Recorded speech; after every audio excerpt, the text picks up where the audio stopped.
On behalf of Superintendent Dr. Jim Rollins, Athletics Director Wayne Stellick, Principal Jason Jones, the staff, the students, and the alumni of Springdale High School, it's our pleasure to welcome you to this presentation of the Bulldog Sports Network. Hi again, everybody. Zach Arns, the voice of the Bulldogs, joining you from high atop Gerald Williams Bulldog Stadium, where for the first time in 12 years, 363 days, the Springdale Bulldogs are hosting a playoff game in the first round of the 7A. Has it really been that 12 long? years, 300, and the last one was 11/11, 2005. Holy cow. The last home game here at Gerald Williams Bulldog Stadium. Joining us, as he always does here in the broadcast position, is my good friend Carlos Trevino. And I think maybe one of the big stories of the night is the weather here in northwest Arkansas. It's cold, 35 degrees outside. We'll say wind out about 5 miles an hour. It's blowing from left to right now. We'll keep an eye on that. But that is sort of the setup here as the Southside Mavericks are in town. Southside, by the way, the 10th all-time winningest program in the playoffs in Arkansas history with 57 victories postseason. They are a very, very successful program. Then they run those records from the modern era, which is considered 1968 to today.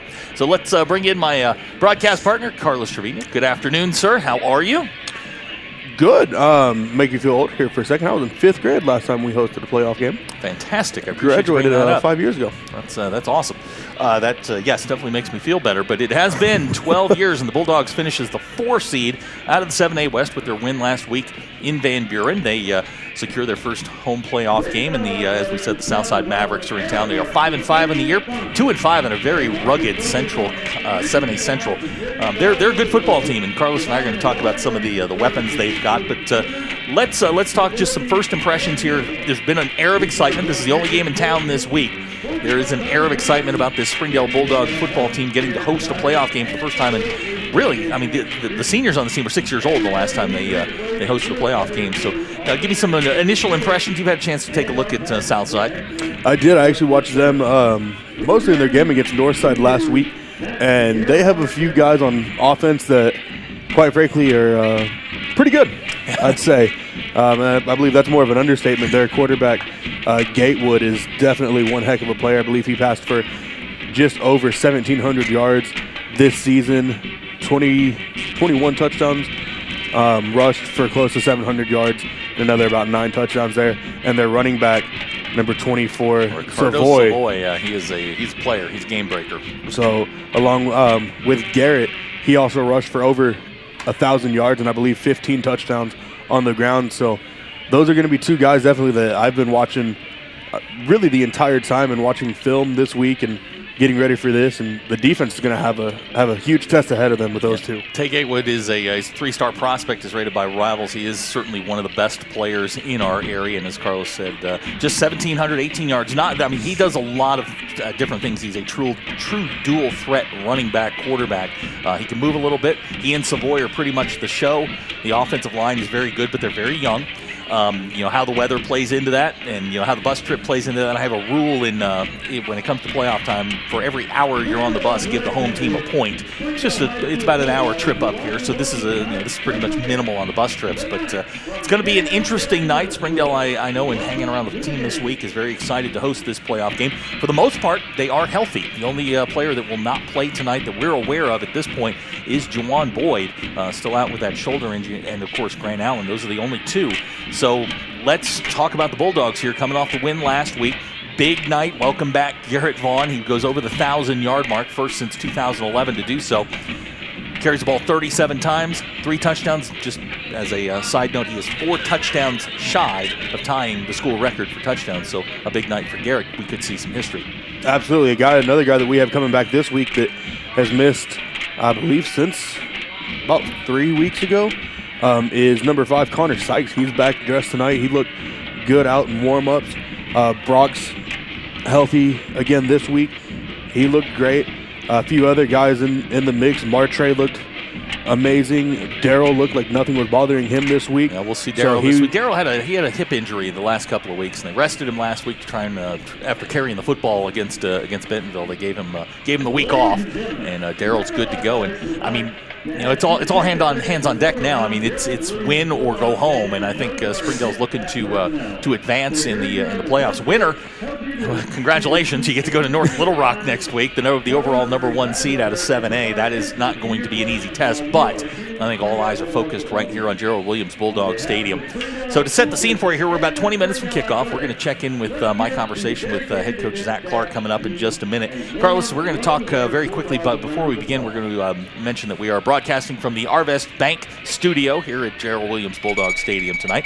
We appreciate them coming along with Springdale Athletics. And Carlos, let's talk a little bit about sort of the overall look to the season. I mean, Springdale got out 6-1. Looked like gangbusters. It climbed to number 5 overall in the state. Then sort of hit the meat of that 7A schedule. I think we sort of saw the team they were, which is they're probably, they can hang around with Fayetteville a little bit if they're healthy. Bentonville's just a whole different animal, and took care of. I think the overall theme is they took care of the teams that they thought they could beat. Absolutely. Our biggest thing that you and I talked about in the offseason, really coming into this season over the summer, is who can we get past of those big four? Fayetteville, Bentonville West, and HAR-BER. Well, this year, we started out, went 4-0, hit Bentonville West, led Bentonville West at halftime, and Bentonville West ended up just kind of coming back at the end and pulling that one out. And then we turned around and played HAR-BER, and got past them in a 43-42 victory, right here at Gerald Williams Bulldog Stadium. And, went down, kind of had a little bit of hangover after that one, beat Rogers, and then went on to play Fayetteville, where, we had momentum going into the second quarter in that game, and then Grant goes down, and that kind of changed what seemed to be really the whole dynamic of the offense. And just piggyback off what you're saying. I mean, I think you can run a couple of those things together. The minute 20 goes down, the offense almost came to a stop. I mean, there was a recalibration, if you will, and they got it going against Van Buren last week. But I think 20 and 16, those were two of the more dynamic players in the state. You had Brock in there. You had the guy that was leading the state in receiving. You had a guy that was leading the state in rushing, and a guy leading the state in passing. That's hard to lose those guys and continue that momentum. We're going to take a quick break. On the other side of the break, we're going to talk to head coach Zach Clark. After that, Carlos and I will be back. We'll set the stage for kickoff, talk about his keys for the game. You are watching the Springdale Bulldogs on the Bulldog Sports Network. Bulldog fans, keep up with your favorite team all year long with the official app of Springdale Bulldog Athletics. A free download in the App Store and Google Play, the Springdale Athletics app will keep you up to date with all things Bulldog. Schedule, scores, rosters, news, social media, final score notifications, as well as live broadcasts are just a touch away. The official app of the Springdale Bulldogs, proudly presented by McClarty Daniel. Download today for free in the App Store and Google Play.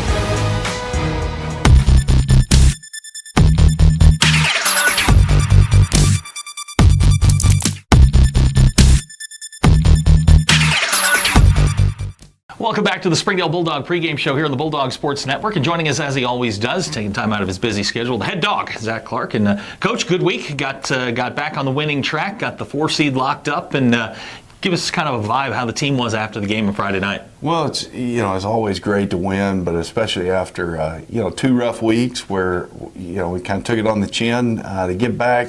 The winning ways, it was just, I don't want to say you forget that feeling, but it's a great feeling to get a win after the game, celebrate with the kids, and just really proud of them. And, it took a great effort, and we had to keep battling and fighting back, and we did. Happy bus ride home, but I think the bus ride down was probably as happy when you turn around, you look down the bus and see number 20's ready to go. Yeah, that's huge. And Garrett's he's our guy. He's a 7A West leading rusher, and he's only played 8 games. I think he's got 15 touchdowns. He's an absolute bell cow, and just a great kid. We were different, had a different feel, different. Just explosiveness and effectiveness in the run game. I thought our guys up front blocked really well, and I don't think that was a coincidence that Garrett was back. I know you and I have talked about this a bunch and his importance to what you're doing. And I mean, you've coached guys who have gone to the NFL. You've coached guys that will go to the NFL. Give me kind of sort of his importance, what you see from him, sort of him as a high school player, because he is one of the best that's come through here in a while. Sure, and I mean, there's just something when you have a player that. Number one, wins over the teammates. They win over the team. The guys, there's just a different confidence and a different belief when they're in, and and that's kind of what you see. I think having him back, you're right. It was a shot in the arm. Definitely offensively, we're way more productive with him, and I can't say enough about him. And I think he'll get better. I mean, he was close to 100%, but made some great cuts behind the line of scrimmage, and there were some plays in the secondary that I think if given the opportunity this week, he'll finish them off. And Garrett carries the ball 37 times for 210 yards and 3 touchdowns. There was another guy that came back who every time it seemed like there was a big play to be made, he was there. And that was Brock Pounders. I mean, that was unbelievable. Just and I told her I don't know that I've seen a game where the guy made plays on offense. He made the catch to get us going. He kind of spearheaded a rally on defense. He made some unbelievable saves. He finished obviously with that interception, but then his punting. I mean, when we lost Grant, not only did we lose the state's leading passer, but we also he might have been the state's leading punter as well, and. Then we lost Brock the same game, so we had to kick field goals out of bounds, and kind of put that in. But having Brock, who hadn't done it, I mean, I asked him, and he was like, "Well, I was second." It sounds like in like the punt, pass, and kick, or the punt contest in junior high. Well, I finished second. So, but we put our best athlete there. Said, "Hey, can you punt?" And sure enough, he did a phenomenal job. He catches punts. There's not much he can't do. You and I talked during the summer, and you talked about some of the team goals. One of them was, you want to get one of the big four and get that monkey off your back. Winning record, obviously, improve on last year, and then that last one was to get a home playoff game, which you have this week. Talk to me about how satisfying it is to get those those sort of goals out of your system. Well, and I think, and we talked about it with the team this week. Well, really all season, but to be able to have. When we're already 7 wins, you're hosting a playoff game, things that haven't been done since 2005. That's just, that's kind of a culmination of everything these guys have been through, and everybody that's been at Springdale High School, in my opinion, since the split, has helped kind of build upon ultimately this season. We're not done yet. There's still things we can improve on, and we're still hungry, but that part's satisfying. Just being able to say, hey, we hosted a playoff game. That's big. It hadn't happened here in a long time. This will be the first senior class post-split that's gone through with a winning record. Talk to me a little bit about these guys, as a group. Can't say enough about them. They started sophomore year, was probably going to happen then. Then we had the tragedy with Kyler, and they quietly kept plugging away. I go back and I look at a guy like Garrett Vaughn, had a compound fracture in his leg going into 9th grade, and so I think Lakeside, they won 2 or 3 games that year. Had they had him, they went 5 or 6. But just, his persistence, the way he attacked his rehab, came back, he wasn't 100% as a sophomore. He loses 4 or 5 games last year. That's just kind of, to me, that's a story. These guys just, they've kept plugging away. They've had plenty of chances to let go of the rope, and they just hadn't. We'll be back to talk about tonight's opponent, the Southside Mavericks, coming up. You're watching the Springdale Bulldog pregame show on the Bulldog Sports Network.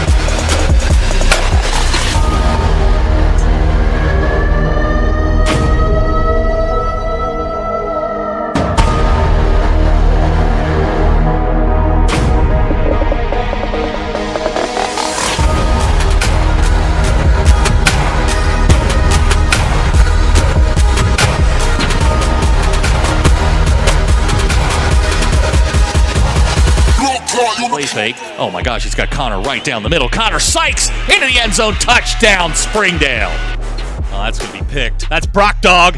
Brock Pounders with the interception inside the 30, inside the 20. Grant fires it back in the end zone. It's good! Springdale with 9 seconds to go. Grant finds Jaden Cornelius, and the Bulldogs have the lead 43-42.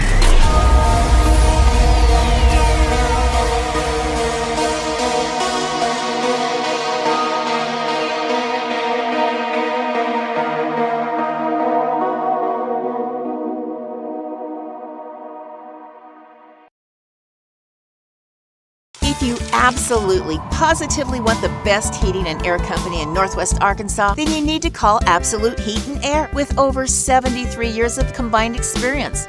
Their technicians are fully licensed and insured, background checked, and drug tested, so you can absolutely trust Absolute Heat and Air. They offer $49 service calls all year long, 24/7, 365. The absolute best value around. Call Absolute Heat and Air or visit us online.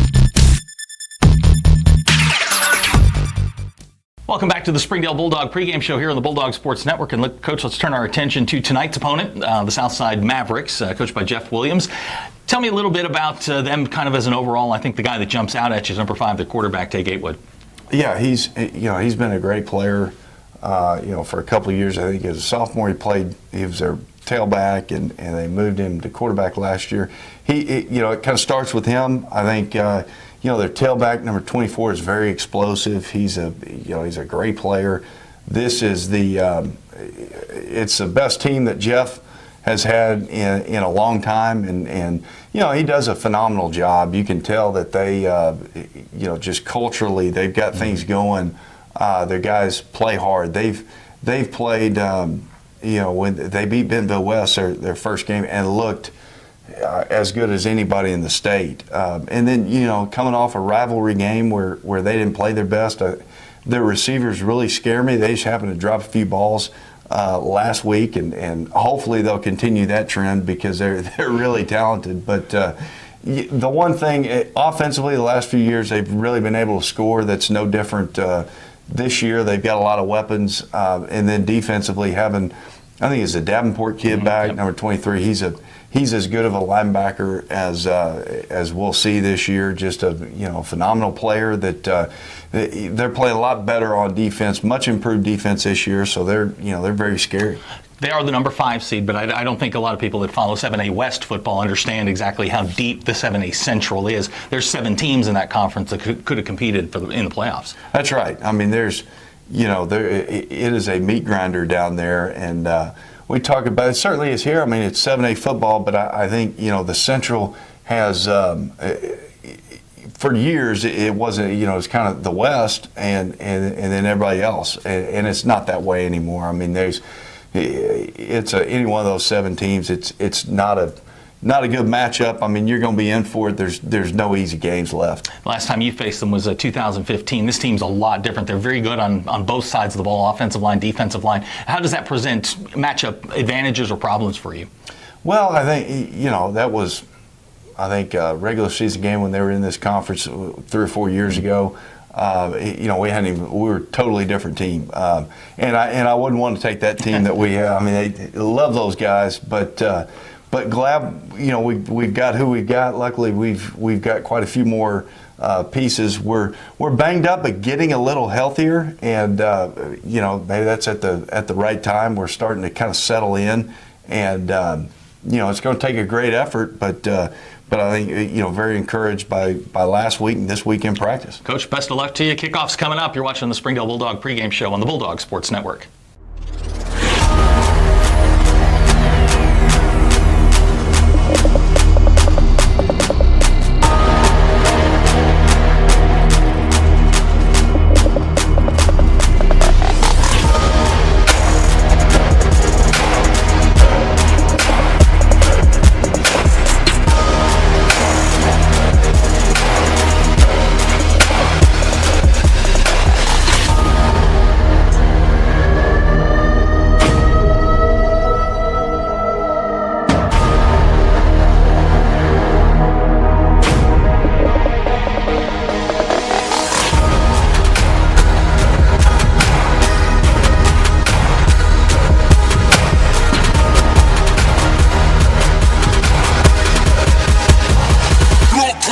fake. Oh my gosh, he's got Connor right down the middle. Connor Sykes into the end zone. Touchdown, Springdale. Oh, that's going to be picked. That's Brock Dog. Brock Pounders with the interception inside the 30, inside the 20. Grant fires it back in the end zone. It's good! Springdale with 9 seconds to go. Grant finds Jaden Cornelius, and the Bulldogs have the lead 43-42.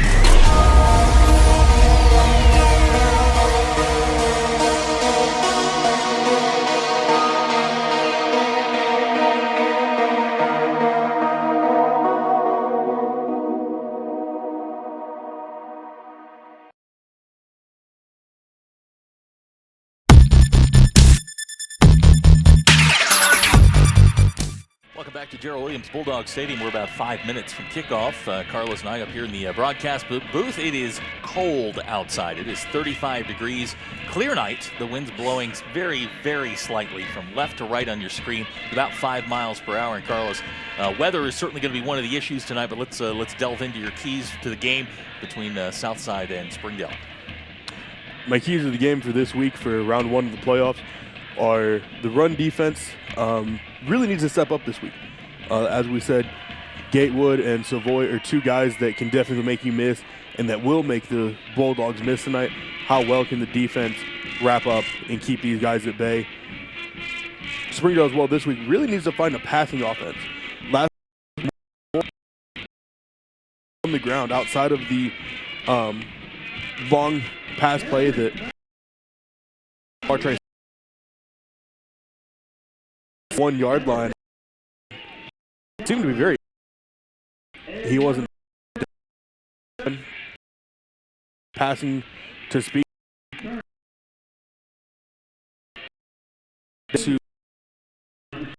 We need to win the battle up front on both sides of the ball. Offense, defense, and win the battle. To be good tonight. You're in the playoffs. You're at home. You definitely want to try and make sure you have fun tonight. Captains are on the field for the Bulldogs. It is Eliu, Matthew John, Sebastian Barranco, and GV1 cut Garrett Vaughn. For Southside, it is number 78. That is Keith Turner. 58. And number 1, Mason Gregory. Here at Northwest Arkansas, the weather will certainly limit some of the things these teams can do. Looks like Southside has won the toss. Springdale won the toss. They elected to defer. Good deal. Southside will take the ball going from right to left on your radio dial. So Springdale will kick off. It has been a while since Springdale has won a playoff game. It has been 12 years, 363 days since they won a playoff game right here at Gerald Williams Bulldog Stadium. And I don't think people, when I say that number, I don't think it resonates. That's a decade. I mean, it is a long time. Mitch Mustaine was the starting quarterback the last time Springdale won a playoff game here at Gerald Williams Bulldog Stadium, just to give you an idea how long it has been. So Dogs go into the tunnel. Southside is, they will come out of the, I guess that is the north end zone onto the field. Is that right? North?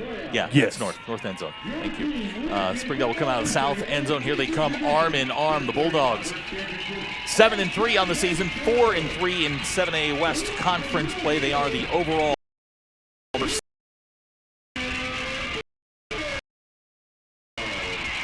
Dogs fired up and ready to go, coming out of the other side of the Southside Mavericks. If you're not familiar with Southside, they are one of the more historic programs, along with Springdale, in the largest classifications in high school football.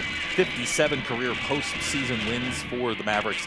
They are number 10 all time. So it is time to stop talking about it. We can stop analyzing it. We can now get down to some football here. Springdale's going to send out the defense first. You'll see the folks down on the sidelines. They are bundled up. The wind has started to pick up just a little bit. They said it would gust as much as 10 miles per hour, so it's just something to keep an eye on. We are the only game in the city of Springdale other than Shiloh Christian. They will be taking on Star City. There's some other games going on around the 7A in the first round. Absolutely. A few of the games in the I guess the only other games in the 7A, in the 7A, I should say. We're at playoff time now. Sorry, guys. That I'm keeping my eye on is Fayetteville hosting Little Rock Catholic. Rogers traveled to Conway. Van Buren went just down the street to Northside. So those are the other 7A playoff games that are happening around the state tonight. So we will keep you up to date on those, dropping back deep for the Southside Mavericks. You and I, we're going to slip up at some point and call them the Rebels. I know that, but that's John Terrius Thomas. He'll be at the top of the screen. On the bottom he is the guy. That is number 24, Ricardo Savoy. Carlos and I will apologize in advance. The numbers on the Southside players are, I don't even know what color that is. Silver on white. It's like a powder blue on white. With like a silver outline. It's awful. It's rough to read, but Barroso's got it teed up, and we are underway. Short kick. It's going to come down at the 25-yard line. Springdale's got him hemmed in. He's going to cross the 30 out towards the 35-yard line, and that's where Southside will take over. I believe that was number 19, Hannon. So it'll be 1st and 10 for the Mavericks. The Springdale defense immediately comes out, and we're going to see how they're able to handle Tate Gatewood here tonight, as well as Savoy. Just wanted you guys to know, guys in the control room, you all lost the first text bet. We laid some money down on who would text me first. It was my good friend Mark Barron, so everybody lost. We'll do a second quarter bet. 1st and 10 for the Mavericks. Savoy and Gateway in the backfield. Gateway, a dual threat guy, 631 yards rushing on the season. They give the Savoy straight ahead. Springdale's got it hemmed in and backed up. Host of dogs there. Trey Tolbert among them. Keaton Patterson. Great play there on the opener for the Bulldogs. It's kind of the start they needed to kind of get this thing going. Absolutely great job by Nathan Burkett. Broke through the line right there, able to hit Savoy immediately, wrap him up in the backfield for a 2-yard loss, and Springdale starting early. So it'll be a 2nd down. We'll call it 12. Ball at the 32. Gatewood and Savoy again in the backfield. They'll go 2 receivers to the top, 1 to the bottom with an H-back. This is Gatewood quickly into the flat. Ball's caught at the 30. Springdale's got it defense very nicely. It's going to bring up 3rd down and long. Springdale immediately flying to the ball. Stoney White comes up. Hunter's there. Springdale coming out with their hair on fire in the first quarter. So they'll get it back to the original line of scrimmage at the 34. It's going to bring up 3rd down and 10.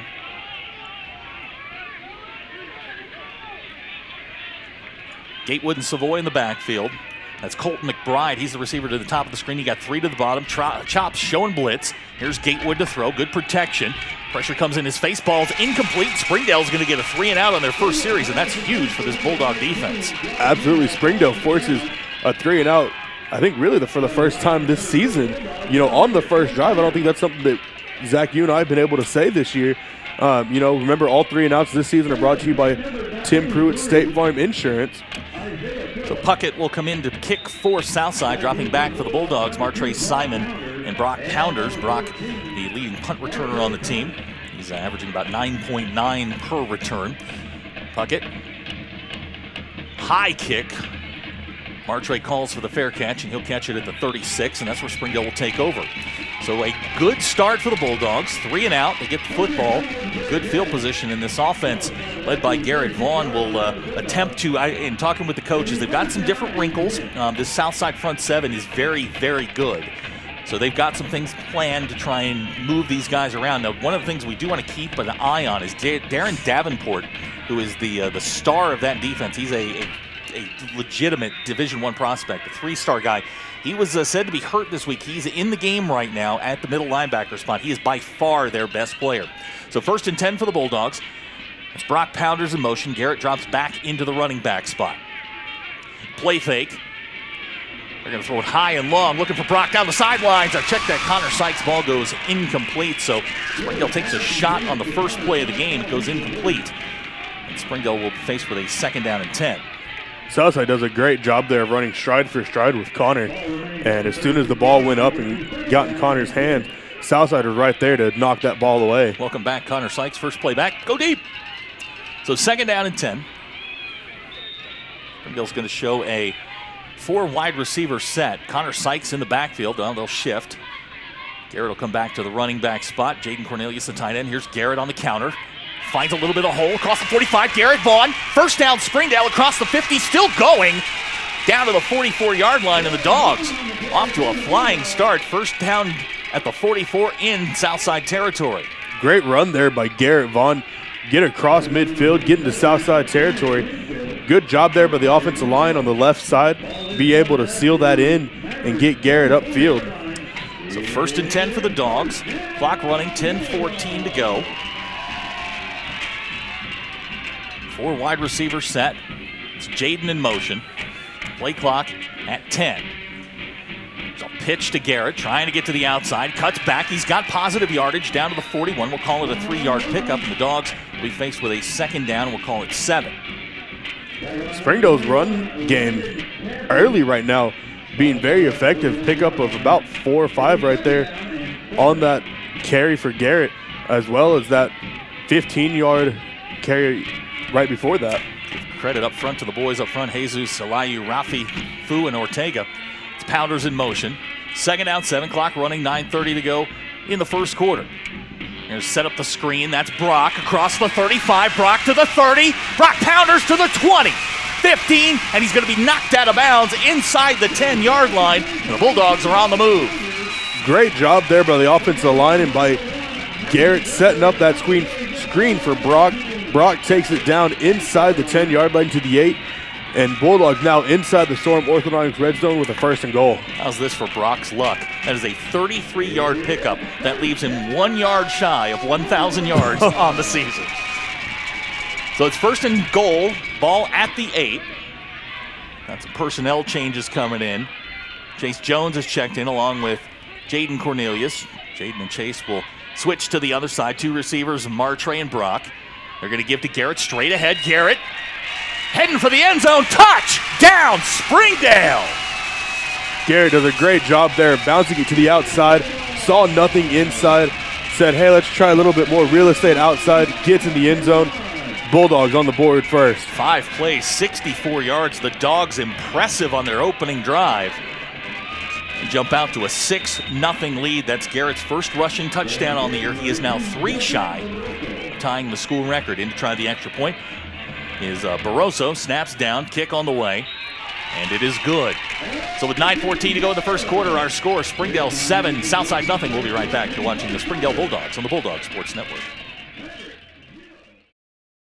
We came to Arvest Bank to see what makes it different. It's a community bank that really reaches out to the customers to make them feel special. I feel special every time I come in here. They want to be involved in the community and want to be part of the community. They support our university, our athletic department. They've told us that they could have a fleet of volunteers there to help this year if we needed. I see them at a lot of our Hispanic community events that we do. I can't think of another bank in the city that has such a big community presence as Arvest. Arvest Bank, our customers say it best. Gerald Williams Bulldog Stadium, 5 plays, 64 yards for the Bulldogs, capped off by an 8-yard touchdown run for Garrett Vaughn.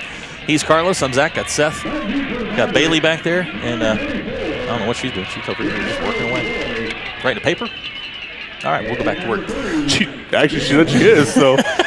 Savoy and Washington back deep for Southside. Barroso's got it teed up. This kick's going to come to Savoy at the 16. This is Ricardo Savoy, and Springdale trips him up at the 24. J-Lo with the tackle. I'll tell you what, Springdale has come out fired up in this ballgame. Absolutely. You hear all year long, how great this Southside team was, especially Savoy and Gatewood. And so far, Springdale's shown they're not afraid of these two.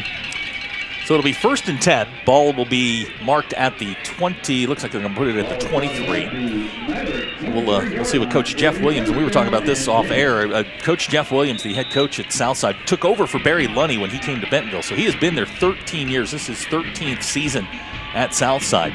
So Gatewood in the backfield, now pistol set. They'll give to Savoy straight ahead. He's got a little bit of room across the 30. And he's going to wind up with 1st down yardage. That's a good power run there by Savoy out to the 36, and it'll be a 1st down. Southside does a great job of pushing that Springdale defensive line ahead, and Savoy just full head of steam picks up that 1st down for the Mavericks.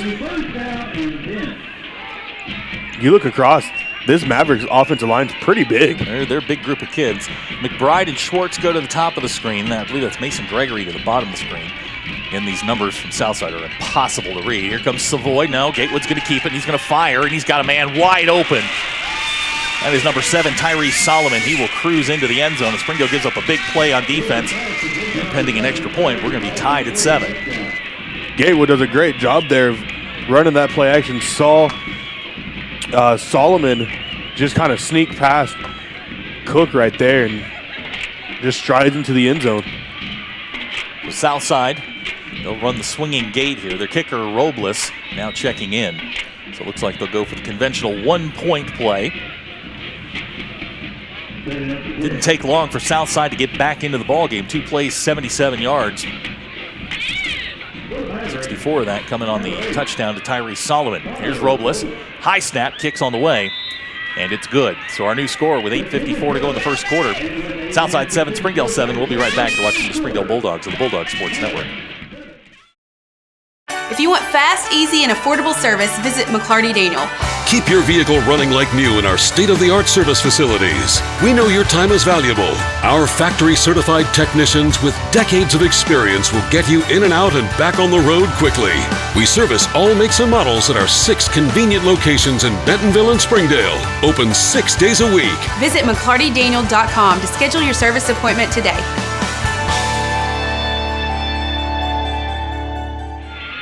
$8:54 to go in the first quarter. 7-7 our score. The Southside drive, 2 plays, 77 yards. Tyrese Solomon going the last 64 to give Southside their first score of the night. Robles has it teed up. Back deep for Springdale's Garrett Vaughn, Daryl Parchman, and I believe that's Martre to the top of the screen. Looks like they're Robles has got a pretty good leg. I don't know that they're going to try and kick this thing out of the end zone. They're kicking into a wind which has picked up significantly. Glad we're in a boot. Yeah, no kidding. I've gotten a couple texts on how bad the wind is. So here's Robles. That ball is going to come to Darrell at the 15. Daryl Parchman looking for a seam across the 30. Darrell with some room across the 35, up near the 40-yard line, and Springdale's going to start with great field position. Darrell bouncing off tacklers there. Able to get it down to the 40-yard line. It does look like we do have an injured Bulldog here on the field. So while they attend to him, we'll take a quick timeout. You're watching the Springdale Bulldogs on the Bulldog Sports Network. First Security is here. Only here. So that means we're here, here, and here. Even here. And definitely here. Because here is where we want to be for you. First Security Bank, only in Arkansas.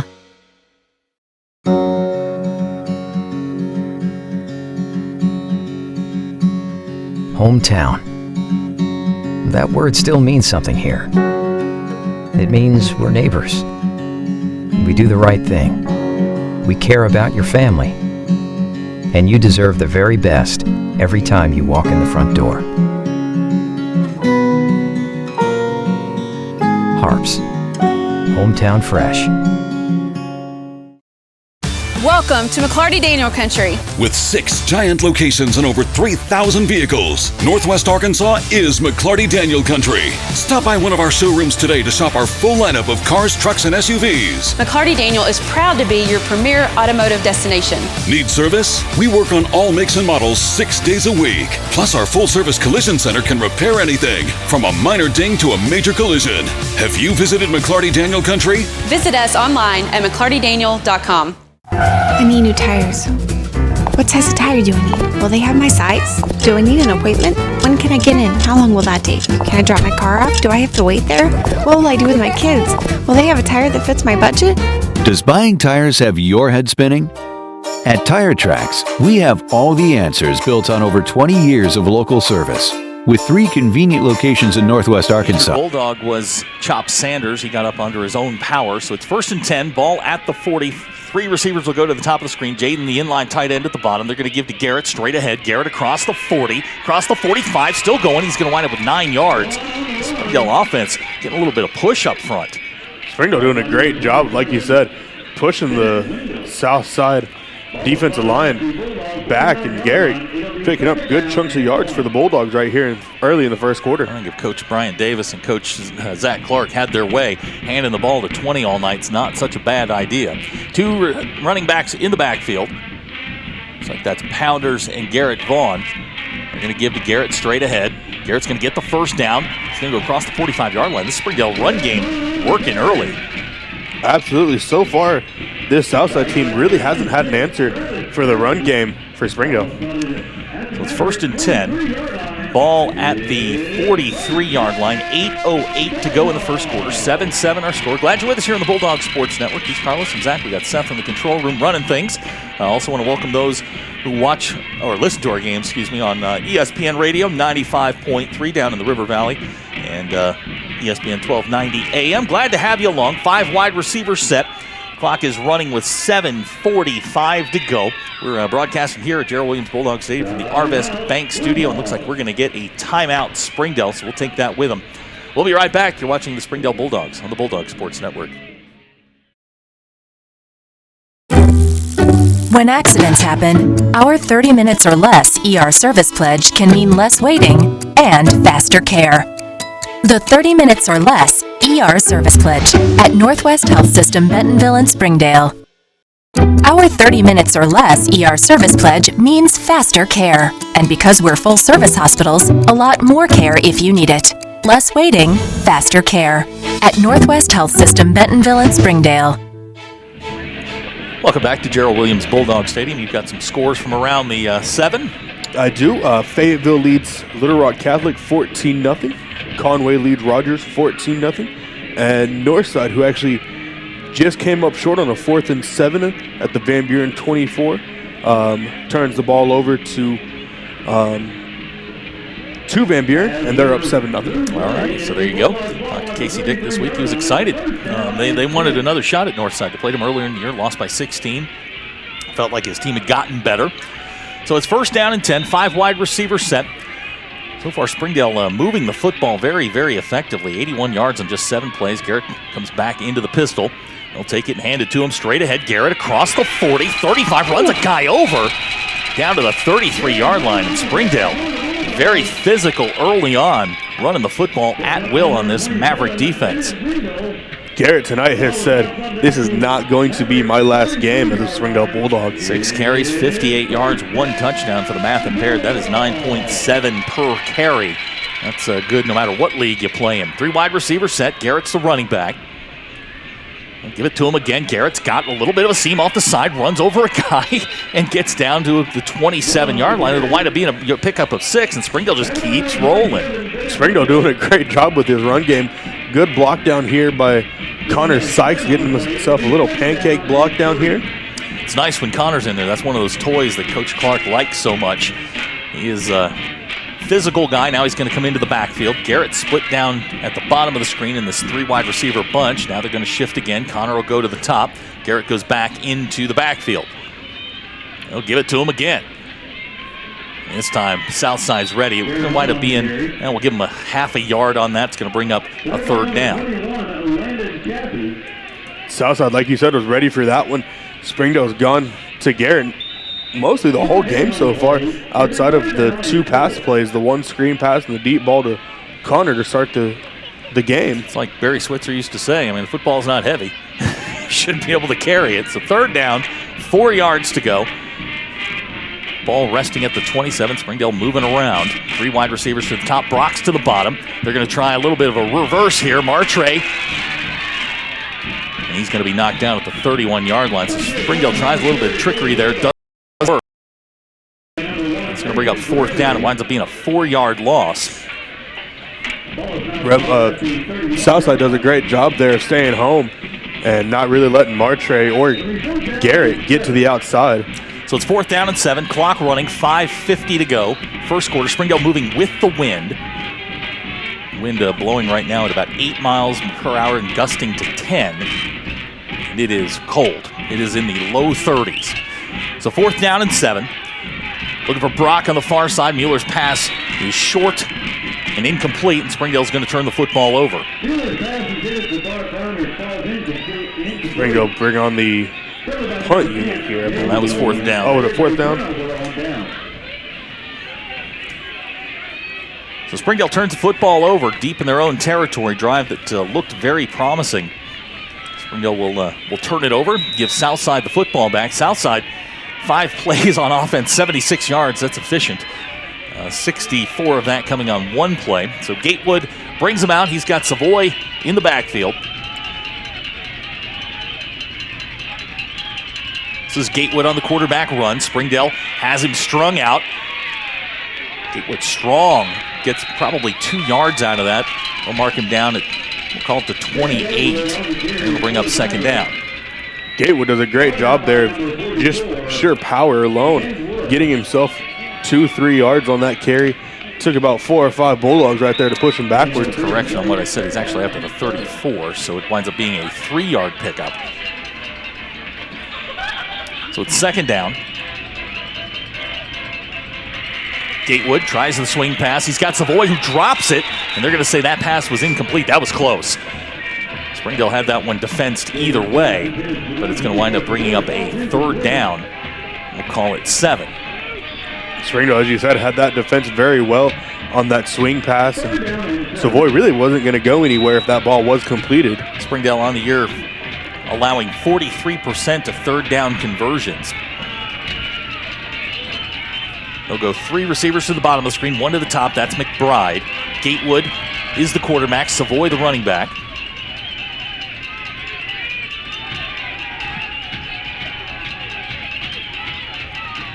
This is Gatewood. They're going to set up a quick screen on the far side. Springdale has it defensed.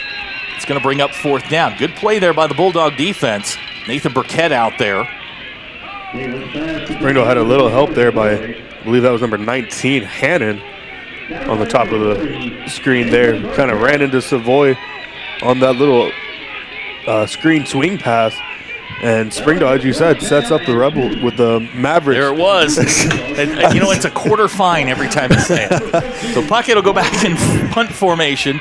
Brock and Martre. They're going to kick into a pretty stiff wind here. It has picked up here in the last couple of minutes. This kick is high and short, and it is going to go out of bounds. It's into the band. So let's see where they mark this. Looks like they're going to give Springdale the football at the 45. So Springdale will start with excellent field position. That was not Puckett's best effort. The Bulldogs should have a reasonably good shot at punching this thing in and getting some points on the board.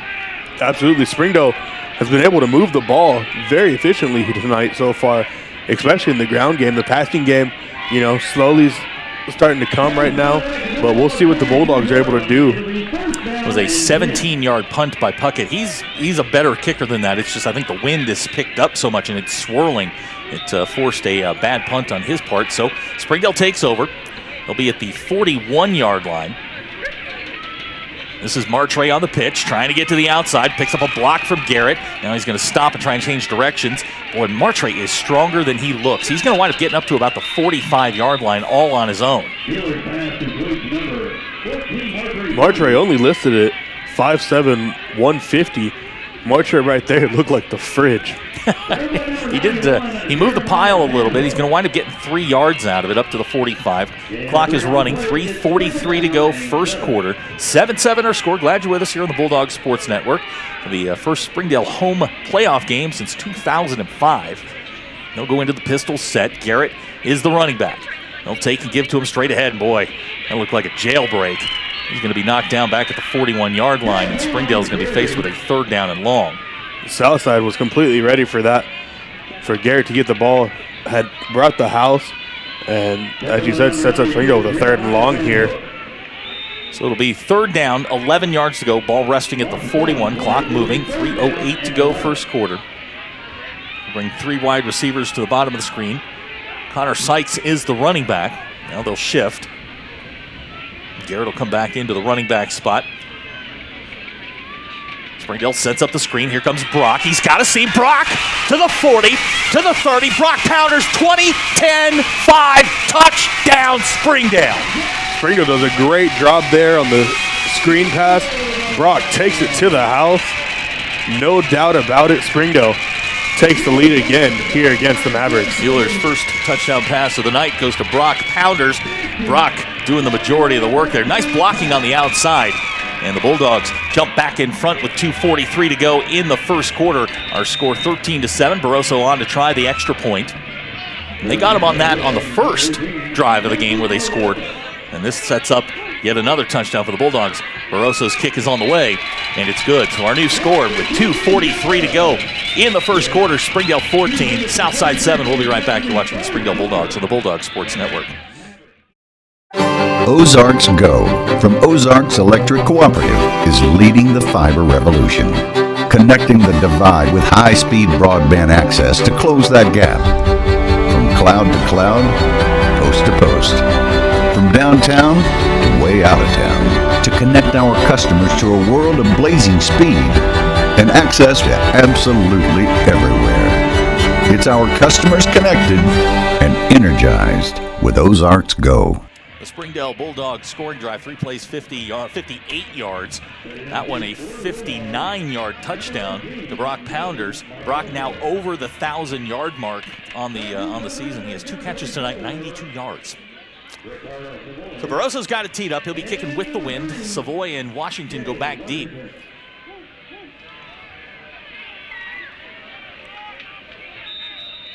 Pretty sure 92 yards and 2 catches anywhere is good. Pretty darn good little stat right there. So this one is going to come down at the 24-yard line on the far side. And boy, I believe that was number 12 on the far side. That was Cole Ales with the return. Southside's going to wind up with really good field position out at the 37. I think that was Darryl there on the tackle, was the way he's coming back. So we'll see what the Springdale defense has cooked up here. Winds up being a 13-yard return. Chops not back in the game yet. Kane Woods has come in his place. Trey's kicked out to Chop's position.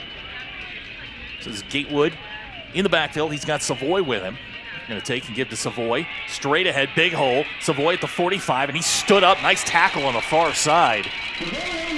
J-Lo. Savoy does a great job there picking up 9 yards on that before J-Lo's able to bring him down. Clock running, 2:20 to go, first quarter.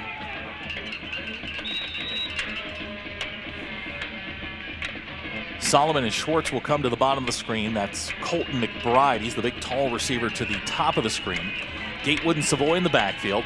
That's Davenport, the H-back. This is Savoy straight ahead. McCain's got him wrapped up. I don't think he's got the first down. No, he does not. It's going to bring up 3rd down and 1. Springdale does a great job there, pinning their ears back, getting to Savoy before he ever crossed the line of scrimmage. And as you said, 3rd down and 1 there for the Mavericks. That's 2. That's 50 cents you owe me. Well, I'm going to dinner on you after this is over. Well, I mean, I'll just take it out of the $2 you owe me. That's fair point. 3rd down, 1. Clock running, 1:34 to go, first quarter. Power set. Savoy and Gatewood in the backfield. This is Gatewood straight ahead. Springdale's got him, and he's going to wind up getting the first down. Not by much. He's going to wind up picking up 2, and it'll be enough for a Southside first down. Gatewood does a great job right there of just leaning forward and picking up that first down for Southside. So first down, ball at the 48-yard line. Clock is stopped momentarily at 1:21 to go.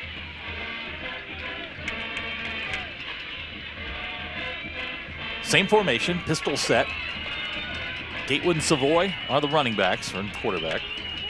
They're going to take it and give it to Savoy straight ahead. He's across midfield, still going. Ricardo Savoy going to be dragged down inside the Springdale 40-yard line.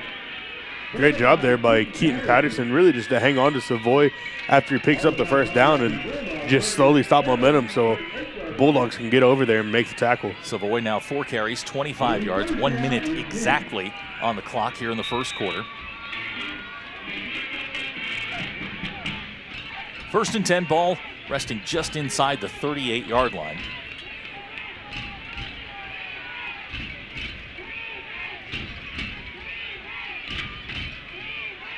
Solomon in motion.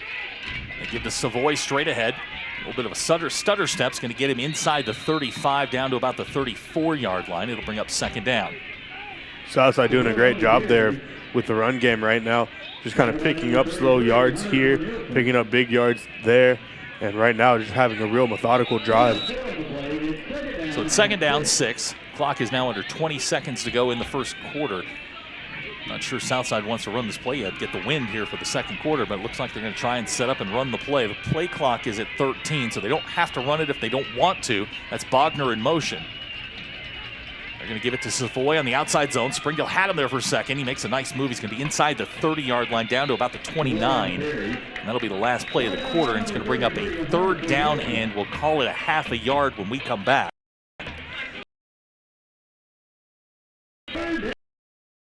Back, you're watching the Springdale Bulldogs on the Bulldog Sports Network. Zaxby's food has always brought people together. Catering to the big moments, the little wins, the long talks, and the quick getaways.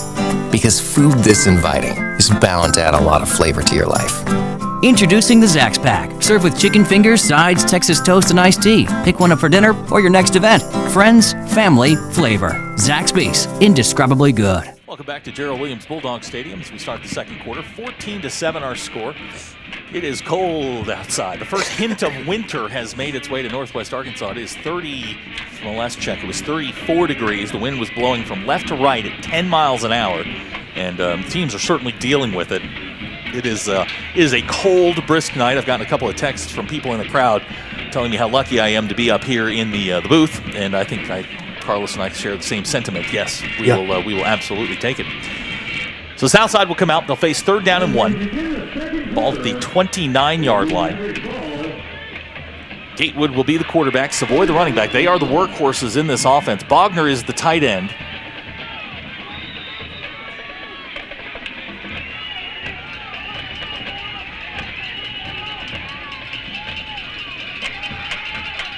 This is Savoy straight ahead.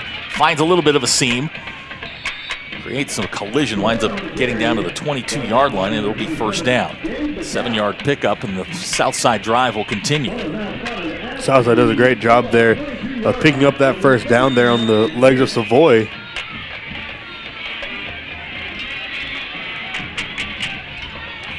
So it'll be 1st and 10. Ball resting at the 22, just outside the Storm's orthodontics red zone. Double tight set. 2 wide receivers. This is Gatewood straight ahead. He is still fighting his way inside the 15-yard line. It's going to wind up being an 8-yard pickup, and I think this is what Springdale fans feared, was that Southside would just be able to take the football and just run it right at them. Absolutely. So far, they're able to do that on the legs of Savoy and Gatewood. So it'll be 2nd down, 2 yards to go. Just underway here, second quarter. Ball is at the 14-yard line. 14-7 our score. For just joining us, it has been a game of big plays. Tyree Solomon, a 64-yard touchdown reception for Southside. Brock Pounders answers back with a 59-yarder of his own. Springdale leads by 7, 14-7. This is Savoy straight ahead. He's got 1st down yardage down to about the 10-yard line, maybe the 11. It's going to be 1st down. Again, Southside picking up another 1st down here in the run game. I don't think Southside's really thrown a pass at all in this drive. I want to say hi to Scott Sizemore, who let me know that it's 73 degrees in his car as he's driving around. Glad to have Scott along. Got a text from his son, graduated last year, Dylan Sizemore. I guess he's out in the crowd somewhere. 1st and 10, ball at the 11, clock running, 10:50 to go. Gatewood alone in the backfield. Savoy's going to join it. They're going to run the quarterback counter. Gatewood inside the 10-yard line. Springdale wraps him up at about the 8. It's going to bring up 2nd down. Springdale right now trying to do their best to try and contain Savoy and Gatewood in the run game. McCain Woods there makes the stop, and it's going to bring up 2nd down. Southside can get a 1st down by getting inside the 2-yard line. The line to make on the 1st down is about the 1.5. So it's 2nd down, 7 yards to go. Gatewood and Savoy again in the backfield. 2 receivers to the bottom. Bogner the tight end. This is Gatewood, fakes the pitch. He is going to be really close to 1st down yardage. I think he's got it inside the 1-yard line. It's going to set up a 1st and goal for Southside at the 1. Gatewood does a great job there. He was hit at about the 4-yard line and just kind of keeps pushing forward and falls forward with his sheer strength and power and picks up the 1st down and sets him up about a half a yard short of the goal line. The 1st and goal, ball inside the 1. Pistol set, Savoy the running back. Missed on the handoff. Gatewood keeps it, and He is going to get into the end zone. Nice play there by Tay Gatewood to make something out of nothing. Savoy went the wrong way. Gatewood uses his athleticism to get into the end zone. And Southside is within an extra point of tying this thing up at 14. Playoff football, back and forth. Back and forth. Ball game, like two heavyweights going at it. I don't think you could really ask for much more here to start this ball game. So Southside sets up the swinging gate. Now they're going to bring the kicker Robles in. That scoring drive, 12 plays, 63 yards, most of it on the ground by Ricardo Savoy. He now has 9 rushes on the night for 51 yards. So Robles checks in. Try the extra point. The play clock is at 5. Kick is on the way. And it's good. So our new score with 9:43 to go, second quarter. We're all tied up at 14. We'll be right back. You're watching the Springdale Bulldogs on the Bulldog Sports Network. First Security is here. Only here. So that means we're here, here, and here. Even here. And definitely here. Because here is where we want to be. For you. First Security Bank. Only in Arkansas. 9:43 to go in the half. 14-14 our score. Robles coming out for Southside to kick off. Back deep for the Bulldogs. You got Darryl Parchman, Garrett Vaughn, and Martre Simon. I think we expected this game to be high scoring. Springdale with 151 yards of total offense. Southside with 146. So, and then we got a 14-14 ball game. You got about what you expected. So Robles has it teed up. He'll be kicking with the wind for the first time tonight. He's had a couple that he's trying to get into the wind. Has not been all that successful. We'll keep you up to date on some scores from around the 7. Carlos working on that diligently right now. So Robles puts his foot into it. This one high and deep. Darryl drifting backwards, and he's going to let that one go into the end zone. And we've got whistles and a flag down. Looks like Southside was off sides. Not one you hear called very often. Not at all. So they're going to have to do that again. You have any scores for me? I do. Let's see, where were they at? Northside leads Van Buren 14-0. Conway leads 28-0. And 28-0? 28-0. And Catholic actually just got on the board. Fayetteville leads 21-7. Wow, all right. That was my Veronica Corningstone game of the week. Thanks for stopping by. So Robles has it teed up. Again, the same 3 back deep for the Bulldogs, Garrett, Darryl, and Martre. Kind of a unique kickoff formation. They've got everybody bunched. They've got 4 guys each bunched around the numbers, 2 guys on the hashes and the kicker. I've never seen this one before. So here we go. Robles will do this again. Puts his foot into it. This one is going to come down to Martre at the 9. Martre Simon trying to get around the corner, gets to the 15, and he's going to be hemmed in there on the far side. Looks like he's going to get to about the 17, 18-yard line, and that's where Springdale will take over. Shout out to Darryl Parchman right there on a block to give Martre a little bit more room on the backside. That was a lookout block. So Springdale will start with their worst field position of the night. They're going to say he got knocked down at the 19, so they'll be inside their own 20 for the first time tonight. The offense checks in. Same skill guys.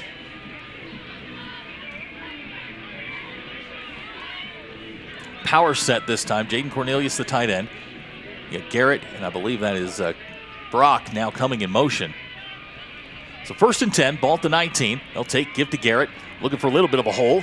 He's going to try and get up to the 20, and I don't think he got there. It'll wind up being no gain on the play, and it'll bring up 2nd down. Southside doing a great job of selling out to the run right now and preventing Garrett from breaking any more big yards.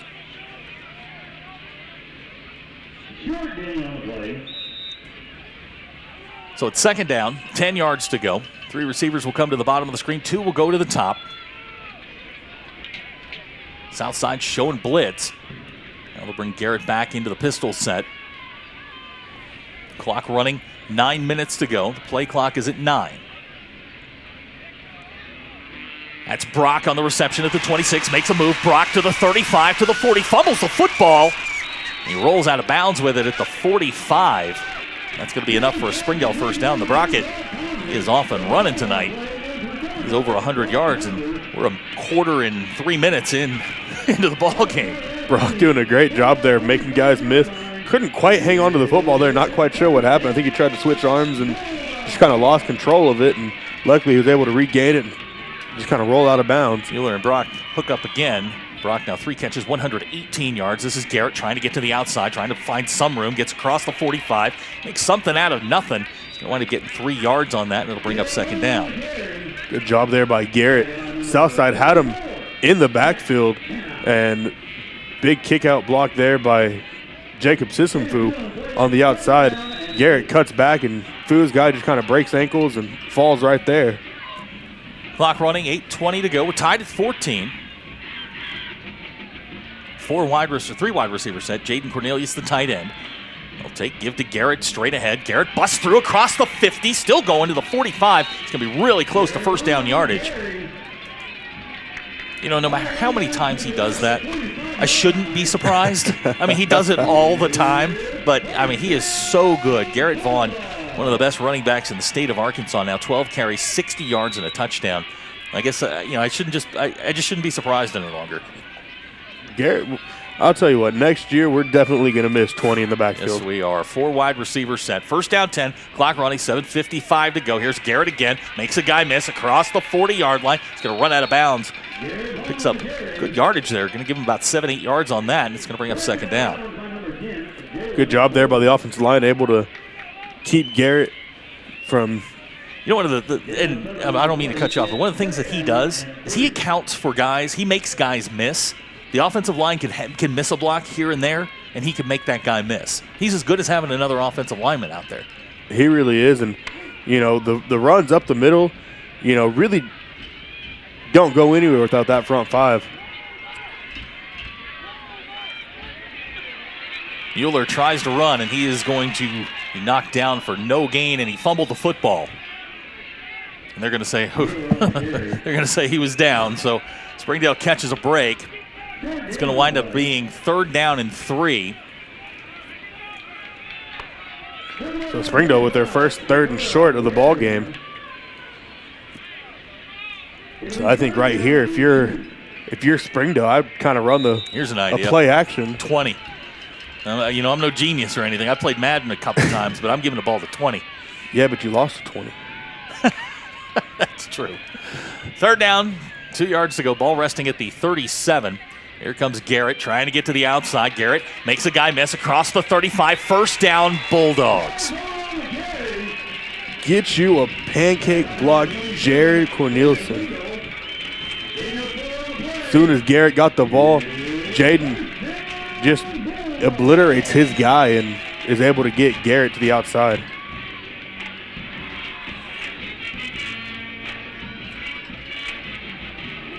So it's 1st and 10.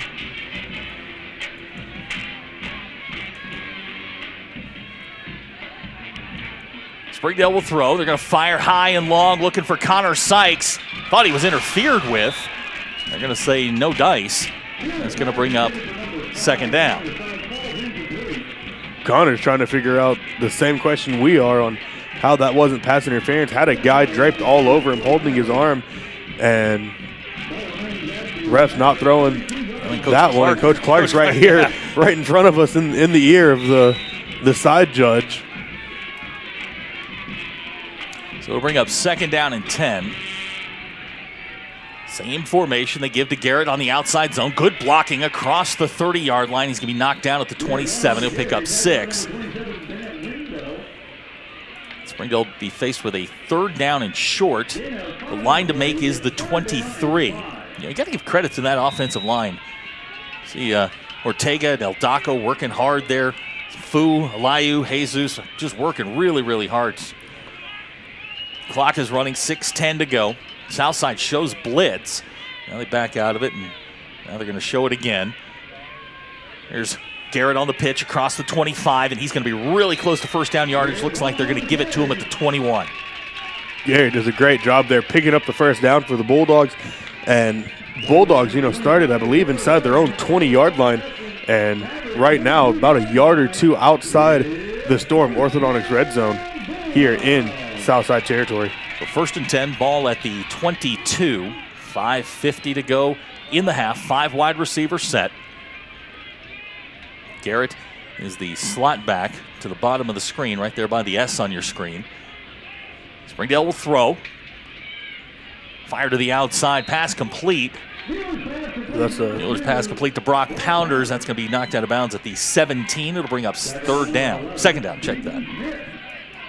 Great pitch and catch there by Mueller and Brock. Looks as if Bulldogs now are going to turn to a wild dog formation. Is that what we're going to call it, the wild dog? No, I mean, why not? We're the Bulldogs. All right. Brock will function as the quarterback. Garrett alongside the running back. Here's Brock on the counter. Boy, they got a hole. Brock across the 15. It's going to be close to first down yards. Looks like he's going to come up about a yard short. It's going to bring up third down. Springdale does a great job there picking up about 5 yards on that. So Brock a little hobbled on that play. It's going to be a 3rd down and 2. Ball at the 14. The line to make is just short of the 12. We'll go 3 wide receivers. Brock and Connor to the bottom. Martre to the top. Here's Garrett on the counter. Big hole. Garrett inside the 10-yard line. Still going. Garrett Vaughn knocked out of bounds at the 1-yard line. Springdale set up with a 1st and goal. Garrett does a great job there getting through the hole that the offensive line makes. Bounces it to the outside. Just short of the goal line. Tried to stretch it out. Gary Reed right here in front of us holding his arms up. Thought he was in. Gary kind of had his hands on his head, didn't quite know, but Springdale inside Storm Orthodox red zone, 1st and goal, about the half-yard line right here. 4:55 to go in the half. Springdale looking to make this a 7-point lead. Double tight end set to the bottom of the screen. They'll take and give to Garrett straight ahead, and he's going to find his way into the end zone. Touchdown, Springdale. Garrett follows his offensive lineman to the promised land, punches it in from a yard out. And I believe that's Garrett's second rushing touchdown on the night, and he is now 2 shy of tying the school record held by 1, and I mean the number 1, Damian Williams. You start getting into Damian Williams territory, you're doing something here at Springdale High School. Barroso on to try the extra point. Kicks on the way, and it's good. So our new score with 4:51 to go in the half. Springdale 21, Southside 14. We'll be right back. You're watching the Springdale Bulldogs on the Bulldog Sports Network. During the Great Depression, nothing came easy. But with just 5 cents, an old truck, and a load of hay, John Tyson and his family found a way to deliver quality chicken to other hardworking people. Today, Tyson continues to find new ways to help put a chicken in every pot. Because people deserve farm-raised chicken of the highest quality. At Tyson, we remain committed to this simple promise: to always keep it real, to always keep it Tyson. Back to Gerald Williams Bulldog Stadium. 4:51 to go in the half. 21-14 our score. Springdale just knocks it in again. Garrett with a 2nd rushing touchdown on the night. The Bulldogs go back in front, 21-14. And I'm going to give the folks here in the crowd some credit. It's freezing outside, and they are filing in. They are. We got, like I said, we got Gary Reed here in front of us, and I almost missed him. He's in all camo. That Tracy there next to him? Yeah, she hasn't texted me yet, so she must be here. I guess so. So Barroso's got it teed up. 4:51 to go. Short kick. It's high and short. This may hit the ground here. It does at the 25. That ball is loose. And in. Springdale nearly comes away with it. Southside catches a break on that one. I believe that's, let's see, that number 4. That's Jack Clark. Fell on that ball for Southside. Ooh. That bounced right in front of, I believe that was Coleman, and could not field the ball. And Springdale about had that set up deep in Southside territory, but Southside able to recover that. So it's 1st and 10 for the Mavericks. Ball at the 27-yard line. Gatewood will bring him out. Savoy's a running back. Bogner is that H-back. There they go. They're going to let Gatewood. No, it is Savoy straight ahead. And the ball is loose. I think Savoy fell on it. I think that Boy, bounced straight back to him. Yeah, Springdale's starting to get their hands on the football. So Southside, oh no, they're going to say it's Springdale football. That's Springdale football. Oh my goodness, Springdale gets the turnover. I didn't see who came away with it, but we'll take it either way. I believe that was Keaton Patterson. You want to talk about a guy who's having a heck of a senior season. Keaton Patterson is that guy. So Springdale comes away with the football. They have great field position at the 32-yard line. And the Bulldogs, with an opportunity here, put some distance between them and the Mavericks. Zach, you and I talked before this game. We thought, it was going to be really who had the ball last. And right now, Springdale has a chance to go up 14 and pad this lead a little bit. So 1st and 10, ball at the 32, 4:28 to go in the half. Springdale will shift again, and we've got, looks like a timeout on the south side. We'll be right back. 21-14 our score. You're watching Springdale Bulldog football on the Bulldog Sports Network. You can love where you live and play at an apartment community managed by Lindsay Management Company. Affordable apartments with awesome amenities, including clubhouses, fitness centers, pools, tennis and basketball courts, and playgrounds at select locations. Many locations also include golf privileges, business centers, game rooms, tanning beds, whirlpools, saunas, and resort-style swimming pools. View rates, photos, and apply online at lindsaymanagement.com.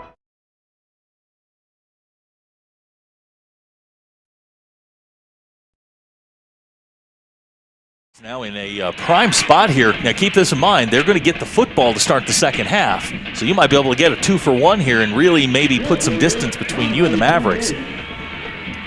So the offense will check onto the field. 1st and 10. They'll send 3 wide receivers to the top of the screen. Checking in for the first time at the wide receiver spot, Daryl Parchman. He'll go way to the top of the screen.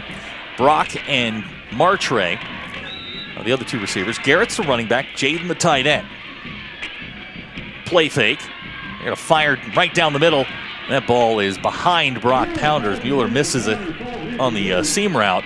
It's going to bring up 2nd down. Springdale caught a break there, almost picked off by Southside. Luckily that ball just kind of dropped right in between about 3 Maverick defenders. Got lucky on that one. Bring up 2nd down. Springdale +5 now in the turnover game this year. That number at one point was +10. Looking to get that number back into that plus 10 range, and that's when things are going really good for you. So 2nd down, 10 yards to go. They'll take the give to Garrett on the delay. Garrett across the 30, inside the 25-yard line. They're going to mark him down at, it's like the 23. It's a good pickup there on 2nd down. It'll bring up 3rd and short.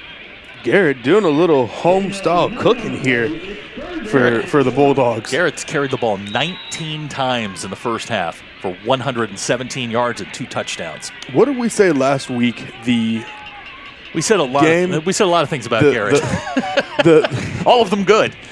3rd down and 1. Here comes Garrett on the zone, and the offensive line not having the best of that one. It's going to wind up being about a 4 or 5 yard loss back to the 31, and that's going to bring up 3rd down and long, or 4th down and long. Check that. Southside does a great job there. Brought quite a few extra defenders there outside of just the defensive line and able to gobble up Garrett in the backfield. So clock running, 3:25. It's 4th down and 9. That was an 8-yard loss on that play. Clock is moving as we get closer to halftime. 21-14 our score.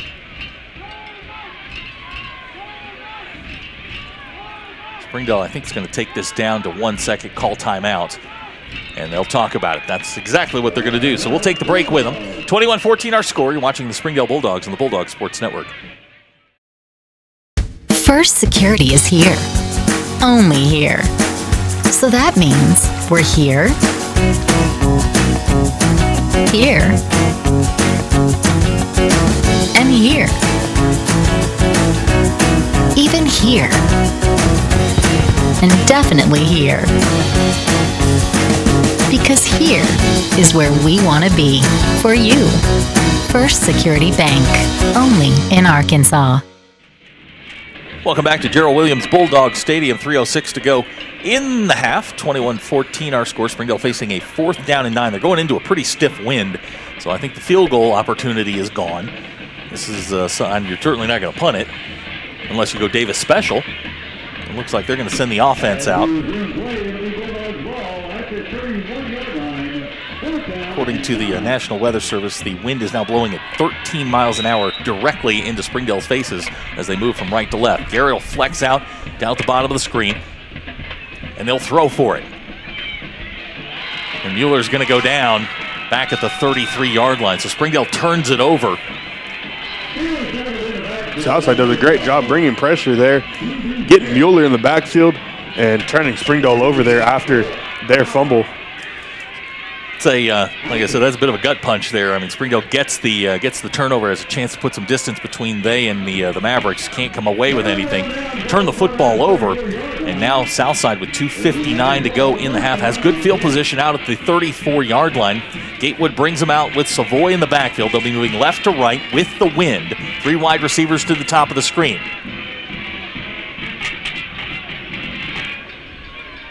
Gatewood loses control of it. Luis and I believe that's Hunter. Hunter there to. That was the same play they ran to on the touchdown early in the game. Gatewood goes to pass the ball, and the ball just slips straight out of his hands.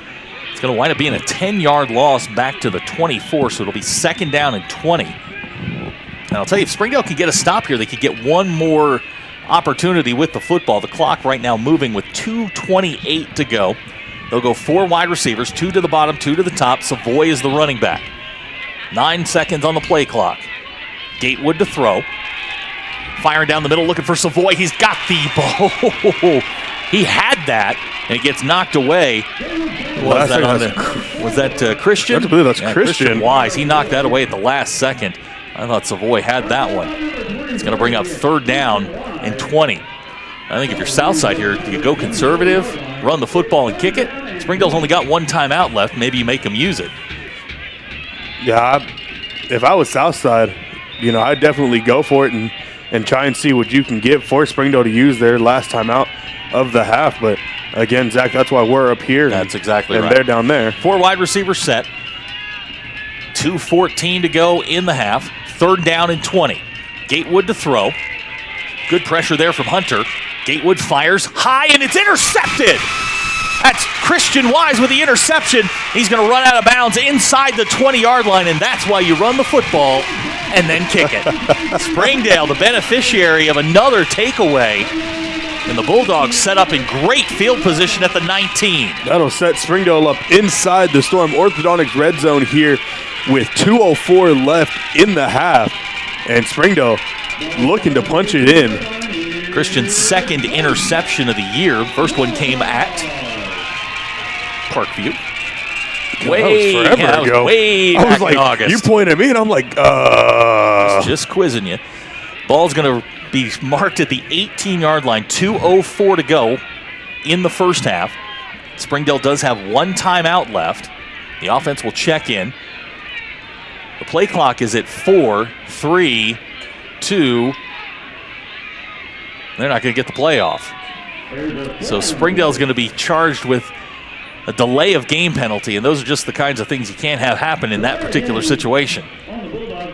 Absolutely. Springdale, had enough time to get out there and get your guys set and snap the ball, but you still had guys moving around with 2 seconds to go. How many times have we said this? We're 2 minutes and 3 seconds from halftime. That's Springdale's first penalty on the night. And this was a team that at one point was averaging over 10 per game. There's a pass play, and that is intercepted. Mueller's intercepted for the first time tonight. And this is Mason Gregory. That was just, I don't know if that was a miscommunication, a bad pass, or whatever it was, but Springdale turns it over with 1:53 to go in the half and is going to give Southside an opportunity to get back in the football game. Mueller stunts out of the pocket and tries to find, I believe that was Connor down here at about the 5-yard line and just undershoots him. So Springdale turns it over for the first time tonight. Southside will have the football at the 21. I'll be interested to see here what Jeff Williams does with his football team here. Turned it over the last 2 times they've had the football. 4 wide receivers set. Gatewood and Savoy are in the backfield. This is Gatewood on a quarterback draw. He's got room across the 30. He's going to be run out of bounds at about the 33-yard line. Wind up being a 12-yard pickup and a first down. Gatewood does a great job there of stepping out of bounds, stopping the clock here, saving the 2 timeouts that Southside has. So it'll be a 1st and 10. They're going to mark him out at the 34. Again, same formation, 4 wide receivers, 2 to the top, 2 to the bottom. 1:46 to go in the half. Springdale shows blitz. Here they come. This is Gatewood. Same play on the draw.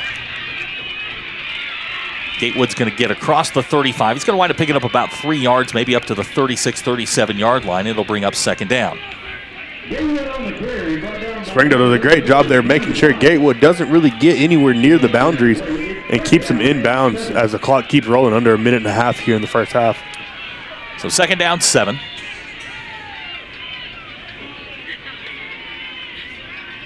Gatewood will throw. Looking for Savoy out in the flat. He's got him at the 40. Breaks a tackle, and he's going to be really close to 1st down yardage at the 44. I think they're going to have to take a look at this one. I think by the spot, I think he's going to get it by about half a yard right here. Yep. And they're going to give him the 1st down at the 44, so the clock will stop momentarily with 1:07 to go in the half. 4 wide receivers set. Gatewood in the backfield, along with Savoy. This is Gatewood to throw again. Looking right, he's going to throw it high and long. He's got a man at the 27-yard line. That is Mason, or check that, that's Tyree Solomon again. His 2nd receiving touchdown of the night. Solomon does a great job there of stopping, coming back to the ball, and then just cutting cross field and scoring for the Southside Mavericks. Southside goes 79 yards in 4 plays on off the Mueller interception. And the Bulldogs find themselves leading by 1 pending the extra point. This is the swinging gate formation. I was watching some of the game films this week. They do a lot of different things out of that, but they're going to send Robles in.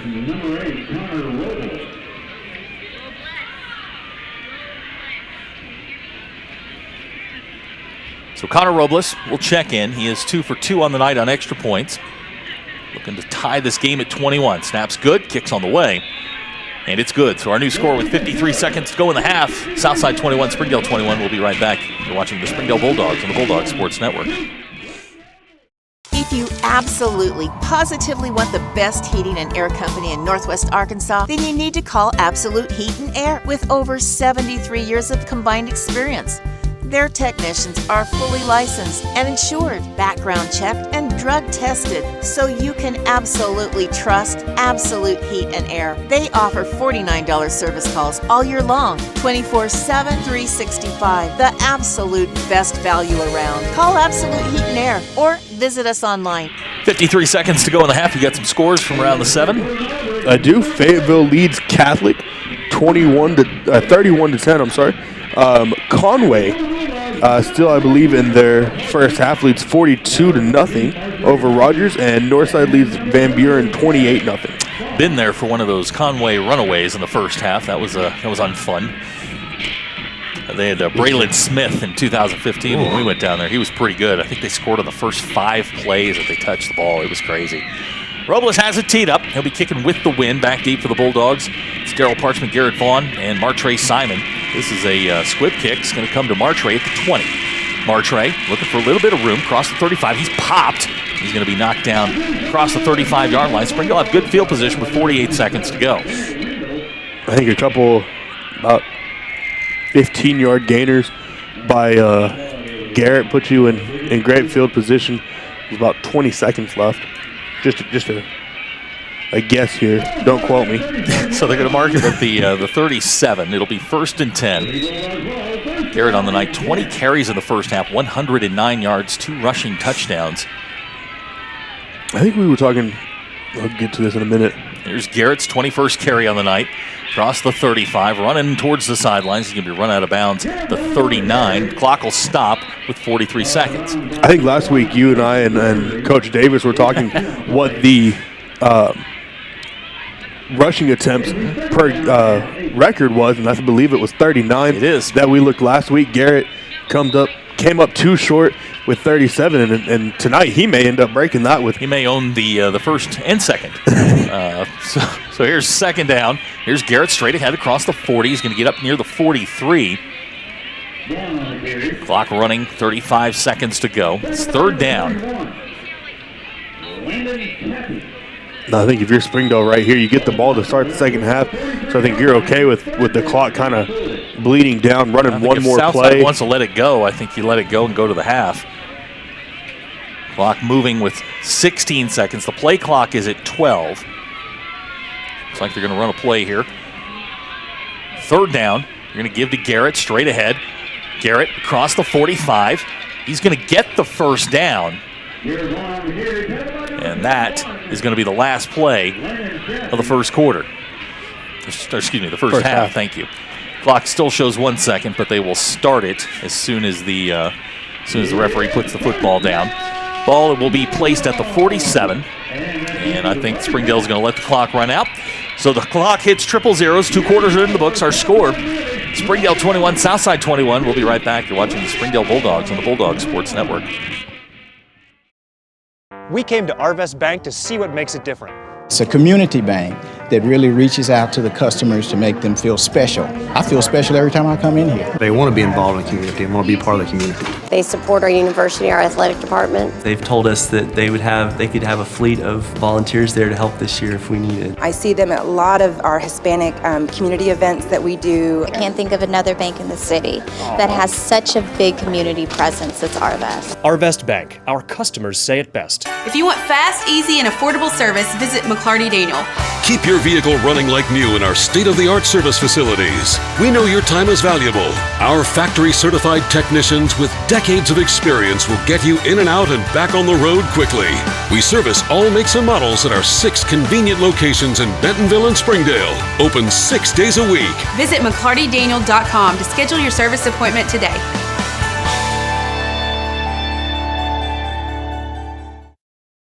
First Security is here. Only here. So that means we're here, here, and here. Even here. And definitely here.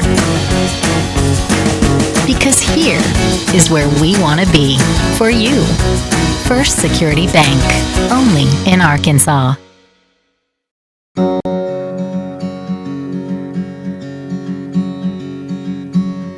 Hometown. That word still means something here. It means we're neighbors. We do the right thing. We care about your family. And you deserve the very best every time you walk in the front door. HAR-BER. Hometown Fresh. Welcome to McClarty Daniel Country. With 6 giant locations and over 3,000 vehicles, Northwest Arkansas is McClarty Daniel Country. Stop by one of our showrooms today to shop our full lineup of cars, trucks, and SUVs. McClarty Daniel is proud to be your premier automotive destination. Need service? We work on all makes and models 6 days a week. Plus, our full-service collision center can repair anything, from a minor ding to a major collision. Have you visited McClarty Daniel Country? Visit us online at McClartyDaniel.com. I need new tires. What size of tire do I need? Will they have my size? Do I need an appointment? When can I get in? How long will that take? Can I drop my car off? Do I have to wait there? What will I do with my kids? Will they have a tire that fits my budget? Does buying tires have your head spinning? At Tire Tracks, we have all the answers built on over 20 years of local service. With 3 convenient locations in Northwest Arkansas and over 25 highly skilled technicians, we can answer all your questions and keep your head from spinning. Welcome home to Lindsay Living. From value-packed basic apartments with appliances and washers and dryers to resort-style apartment living on golf courses with fabulous amenities, you'll love where you live and play. Visit lindsaymanagement.com to apply online and see photos, rates, and floor plans for all locations we manage throughout Arkansas and in surrounding states. When accidents happen, our 30 minutes or less ER service pledge can mean less waiting and faster care. The 30 minutes or less ER service pledge at Northwest Health System Bentonville and Springdale. Our 30 minutes or less ER service pledge means faster care. And because we're full service hospitals, a lot more care if you need it. Less waiting, faster care. At Northwest Health System, Bentonville and Springdale. Ozarks Go from Ozarks Electric Cooperative is leading the fiber revolution, connecting the divide with high-speed broadband access to close that gap. From cloud to cloud, post to post, from downtown to way out of town, to connect our customers to a world of blazing speed and access to absolutely everywhere. It's our customers connected and energized with Ozarks Go. Zaxby's food has always brought people together. Catering to the big moments, the little wins, the long talks, and the quick getaways. Because food this inviting is bound to add a lot of flavor to your life. Introducing the Zax Pack. Serve with chicken fingers, sides, Texas toast, and iced tea. Pick one up for dinner or your next event. Friends, family, flavor. Zaxby's. Indescribably good. Will gives to Garrett on the draw. He's got a hole. Garrett inside the 20. Garrett still going inside the 10. 5. Touchdown, Springdale. Hi, I'm Dennis DeBus. And I'm Don Strubing. And we want you to join the Varsity Club. It's a club that connects former Springdale High and Har-BER High student athletes, coaches, and administrators. Plus, funds from this club may be used to support scholarships and teams. For charter memberships, you only have to pay $20 a year. But for the first 5 years you're out of school, members only have to pay $5. Join now. The Varsity Club. Seconds, he still had gone. 7, 6, 5, Perry to the rack. Good! Perry off the rack, Hempfield's full court shot, no good, Har-BER wins! Tyler Perry holds the ball for 2 minutes and then finishes off the glass. Har-BER in full control.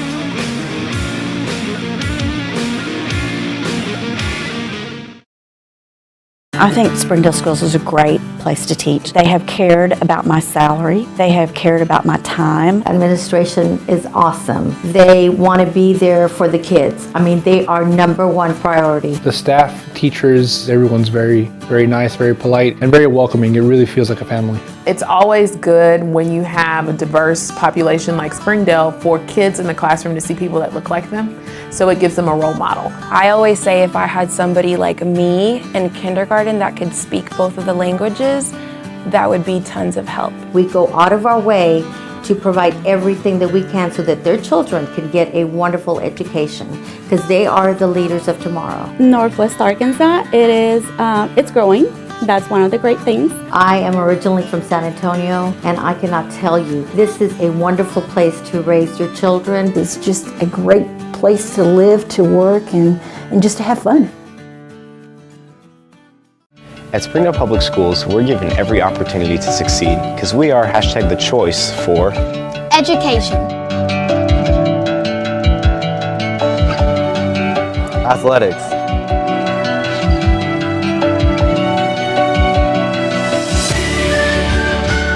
music,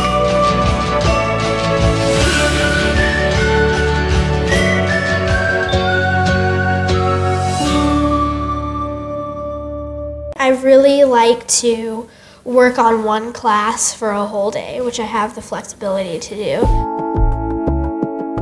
So as we were looking at all the various programs, we looked at several different programs, but the one that we were most excited about was the School of Innovations virtual school, because it seemed to have a good balance of it being well organized with a good pace, but at the same time allowing for some flexibility to work with our own schedule, and then also allow our kids to be interested in other things as well.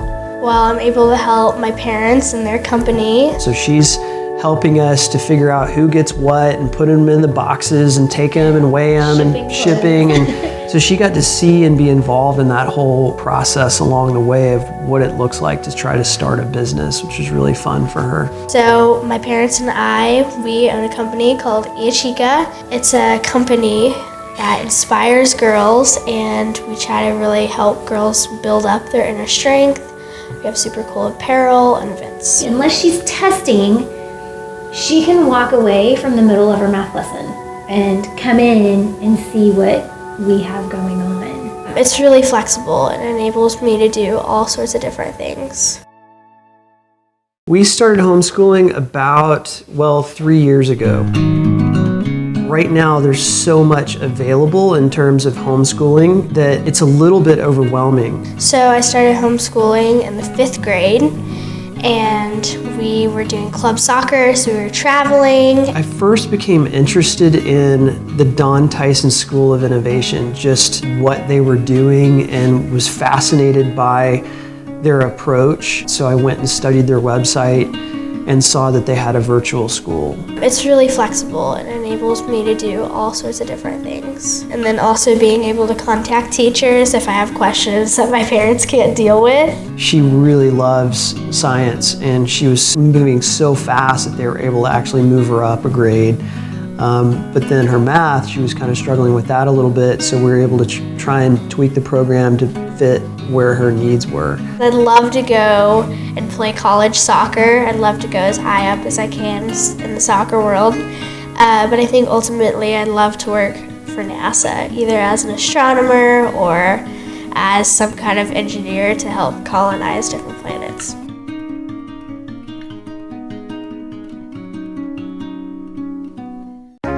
The Don Tyson School of Innovation in the Springdale schools now offers middle-level courses. If you are entering 6th or 7th grade, you can enroll now at the School of Innovation. School of Innovation offers complete options for an advanced placement program. Students can take classes at an accelerated pace to complete high school with time for other opportunities. Students can attend high school and earn an associate's degree at the same time. At the School of Innovation, you can also earn certifications that are recognized in business and industry. In 7th grade, academic programs include STEM instruction in math and science, humanities instruction, English language, arts, and social studies, Spanish immersion for non-native speakers, Spanish for native speakers with culture and communication connection. Program of studies include East, engineering, robotics, drones, urban agriculture, medical arts, computer science, visual arts, and theater. If you're interested in applying to the School of Innovation, go to soi.sdel.org for more information and how to enroll. The Don Tyson School of Innovation Virtual Campus is a new opportunity for grades 6 through 12 to receive a Springdale Schools education anytime, any place.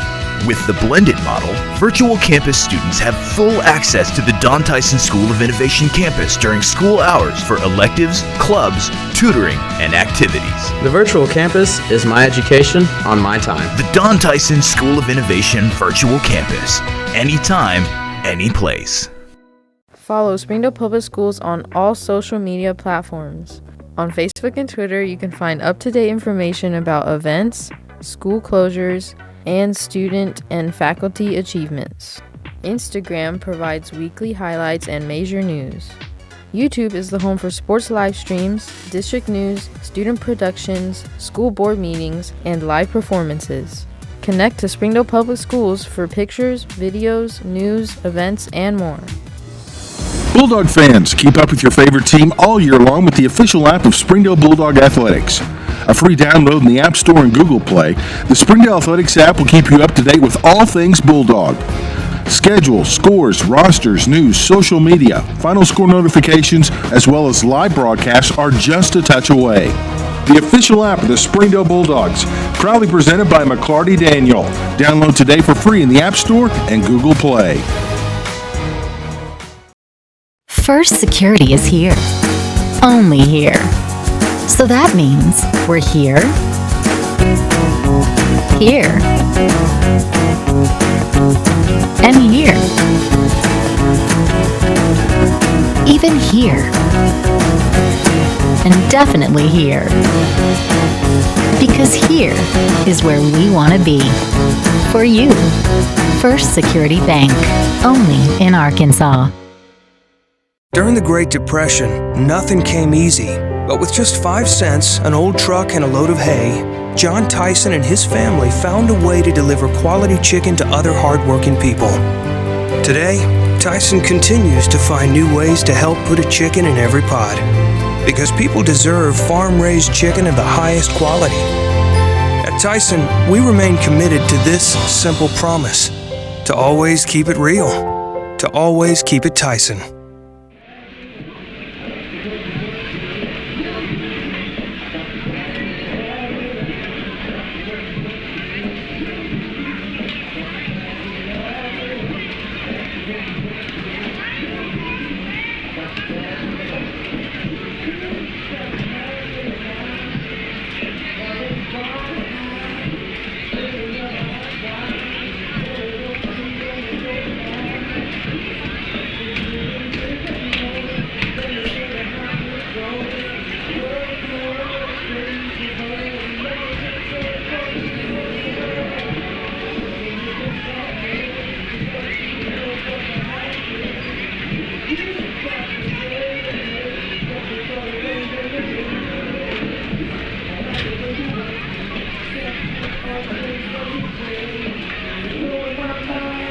conversation. But it's a good football game. Come back out here. I think we've got the ball first possession. Let's have something good happen here. I was telling Carlos when we started the broadcast, it's been 12 years, 363 days since Springdale hosted a playoff game, and it's been even longer than that since they won one. So it's been a great night. We've really enjoyed it. Springdale's hanging in there. Garrett Vaughn having a great night, and it's not just the only thing you've got going on.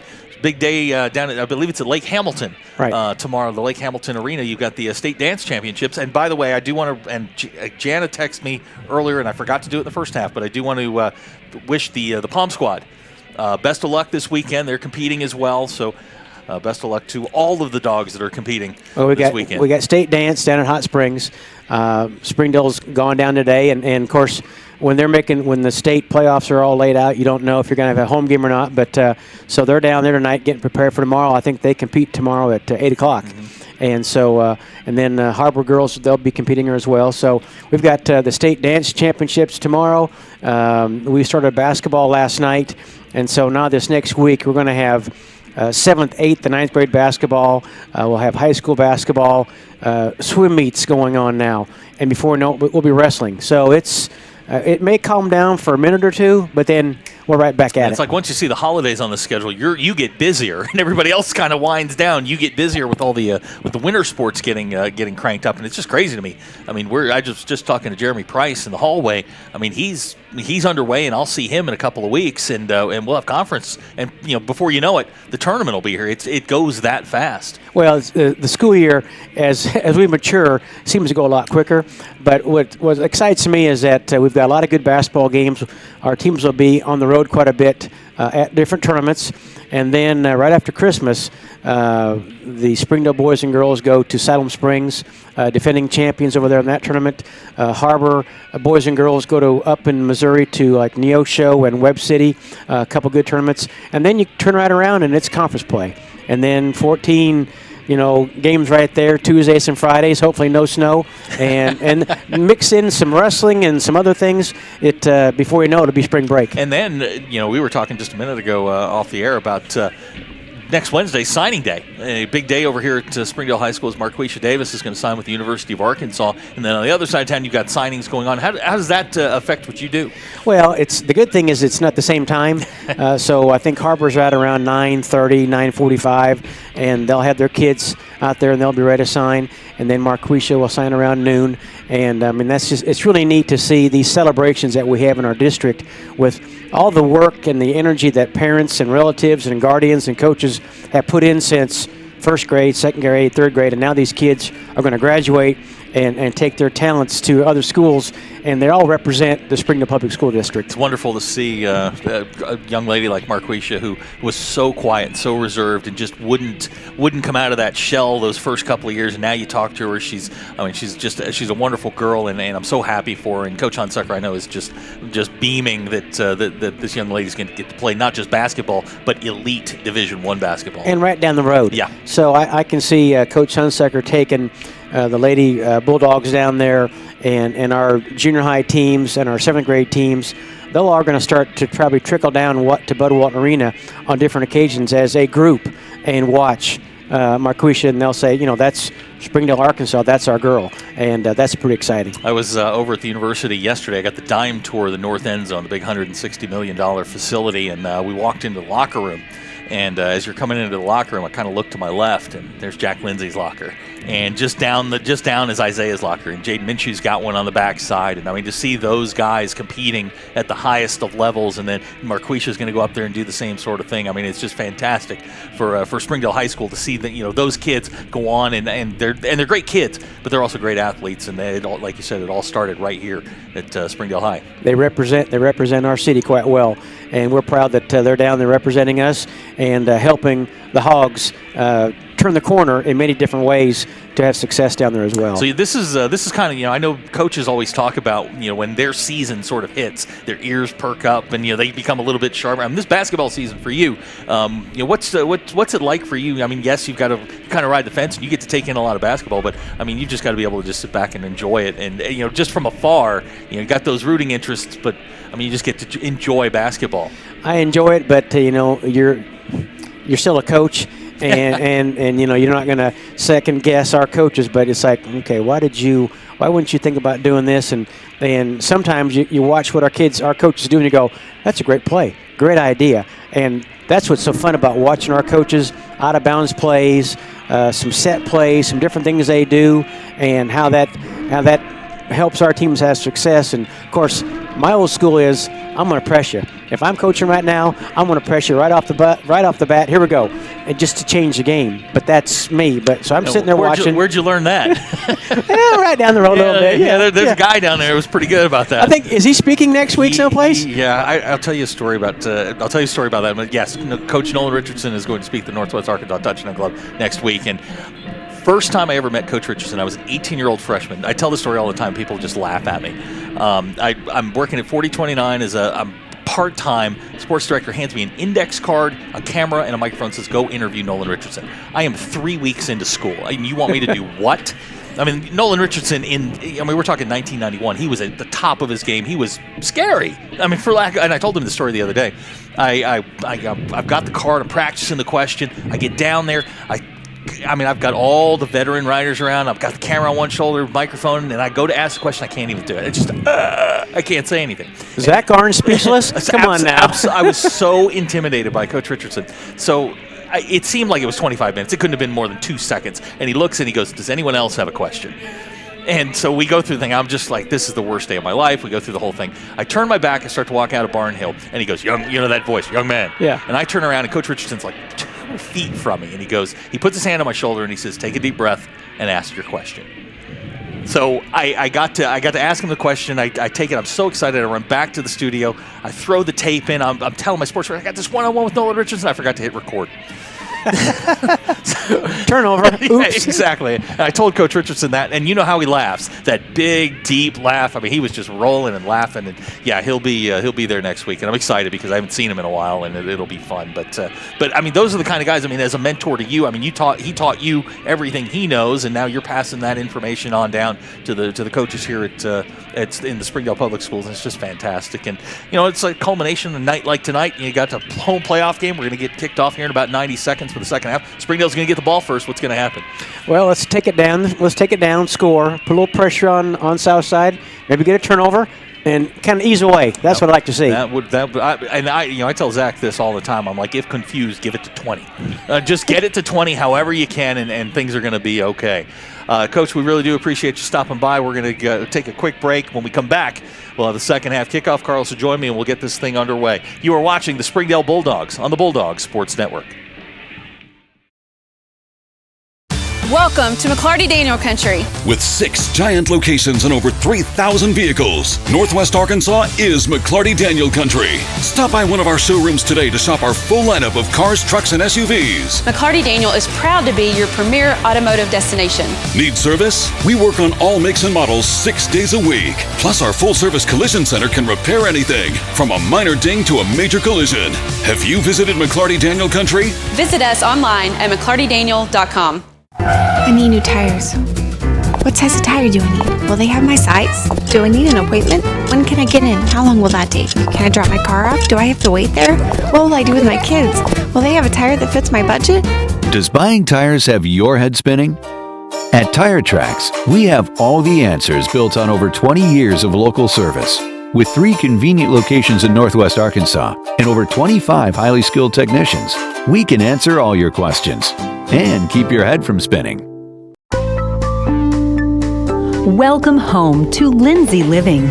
From value-packed basic apartments with appliances and washers and dryers to resort-style apartment living on golf courses with fabulous amenities, you'll love where you live and play. Visit lindsaymanagement.com to apply online and see photos, rates, and floor plans for all locations we manage throughout Arkansas and in surrounding states. Welcome back to Gerald Williams Bulldog Stadium as we're getting set to start the second half. 21-21 as we start the third quarter. Springdale's going to get the ball first, dropping back in kick formation. Martre, Garrett, and Darrell. We've got, I know we were watching Chops as he was walking off the field to the locker room at halftime. Doesn't look like we're going to see. Well, you know what? As I say that, he's got his helmet on. So as they came out of the locker room, Chops did a few sprints up and down the field, about 40 yards or so, warmed up with the team, and he's got his helmet back now, so we'll see. We didn't see him after he went down in the first half, but he's right here in front of us, jumping up and down. That is a good thing to see number 10 back on the field. So that's good news to start the second half. Teams are going to flip sides of the field. Springdale will be moving from left to right. They'll be moving with the wind. Teams that have had the wind have outscored have scored the majority of the points. Springdale scored 14 in the first quarter with the wind. They scored 7 without it, so the wind seems to be aiding things a little bit. Robles has it teed up. Again, back deep for Springdale, Parchman, Simon, and Garrett Vaughn. He's in the middle. This first round 7A playoff game about to enter the second half. Springdale hosting its first playoff game since 2005. Robles approaches the football, and we are underway here in the second half. Short kick. It's going to be Martre at the 11. Martre picks up a block from Darrell, and he's going to be hemmed in at the 21-yard line, so it'll wind up being about a 10-yard return. Springdale will start just outside the 20, first and 10. Southside does a great job there of getting their defenders to Martre. Martre not able to get much past the 20-yard line. So, tie ball game here, basically starting back at 0-0, Zach. Second half, for one of these senior classes here, whether it be Southside, whether it be Springdale, this is your last half of football. Exactly. So right here, you're kind of, all out, leave nothing else. So it's first down and 10. Ball at the 20. They're going to pitch it to Brock. A little bit of a jet sweep across the 20, 25. Brock's going to be, he's going to wind up pretty darn close to first down yardage. He's going to come about 2 yards short of the first down there. So that's how the first half, or the second half, will start. A pitch to Brock that'll count as a reception. Brock, in the first half, had a heck of a first half. 4 catches for 122 yards. Brock's that's a good night no matter where you are. That's pretty good. That's going to wind up being a 9-yard pickup. Second down and 1. Here comes Garrett again across the 30. 35-yard line across the 40. Garrett's still going. He's going to get out near the 45. Nice pickup on second and short, and the Bulldogs have a first down. Great counter play there by the Bulldogs. Able to pick up the first down and then able to get a few more yards after the initial first down is picked up and close to midfield here. So the clock stops momentarily. 11:38 to go in the third quarter. First down 10 Dogs. Ball at the 44. 3 wide receivers set to the bottom of the screen. Brock is at the top. Garrett the lone running back. Credit this offensive line tonight. The Dogs have run the ball 29 times, 132 yards. There's a quick hitter looking for Jaden Cornelius. First target of the night. Didn't look like he was ready for that one. It's going to fall incomplete. It'll be second down. Quick run and shoot there with the Bulldogs. Hits Jaden right in the hands and just kind of falls to the ground there. So second down, 10. Clock stopped, 11:35 to go, third quarter. We're really whipping around now. What's crazy is if you look at the flags on top of the scoreboard and then you look at the flags on top of the goalposts, it's whipping around here on the left side of the screen, not so much to the right. So second down. Here comes Garrett trying to get to the outside. What a block by Jaden Cornelius, and they're going to flag him for that, and I'm not sure why. Good block there by Jaden, and as you said, there's a flag on that. If that's what they're calling, I'm not 100% certain why that. They're going to call holding. Okay, so it's not going to be on the Jaden block. It'll be on the outside. I thought that block was clean. That's Springdale's second penalty of the night. It'll be marked off, and it's going to set up a second down and very long. It'll go back to the 34. So it'll be second down and 20.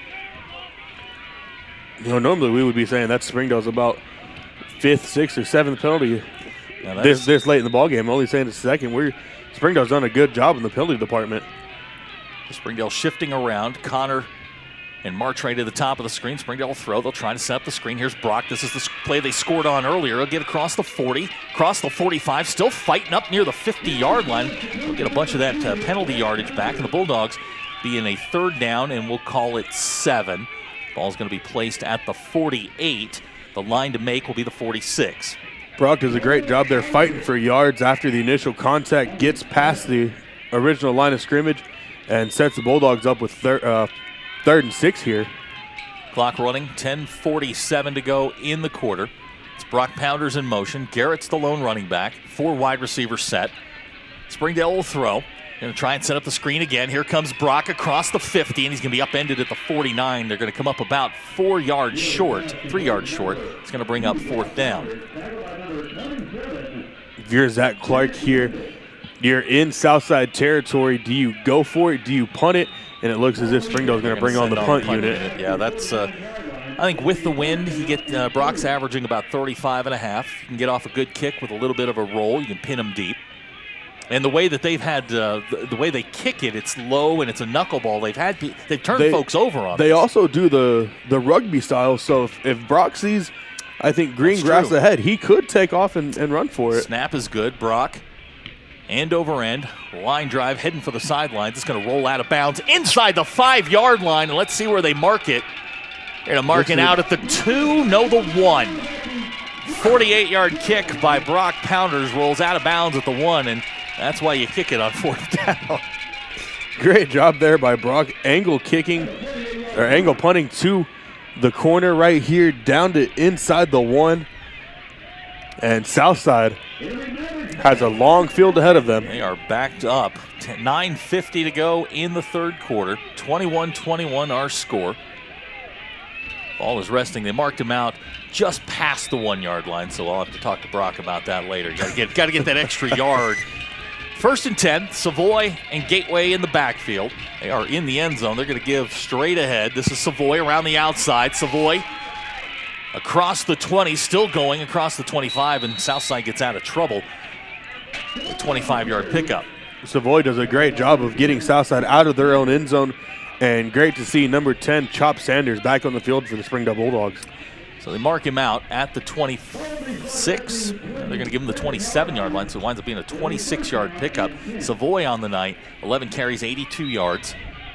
That advantage of having them backed up is gone. Springdale now forced to start 1st and 10 at the 27. Here comes Savoy again, and guess who? Chops. And it looks like Chops has got some time to make up. Nice play there by Chops. He'll tackle Savoy in the backfield. He's going to wind up with losing 2 back to the 25. It'll bring up 2nd down and 12. Clock running, 9:15 to go. This is the first round of the 7A playoffs. We're tied at 21. These two teams have met in the playoffs a number of times. Met for a couple of state titles as well throughout the years. Gerald Williams, Barry Lunny Sr. I had many conversations with Barry Lunny Sr. about his matchups with Gerald Williams. Hated playing the Bulldogs. 4 wide receivers set.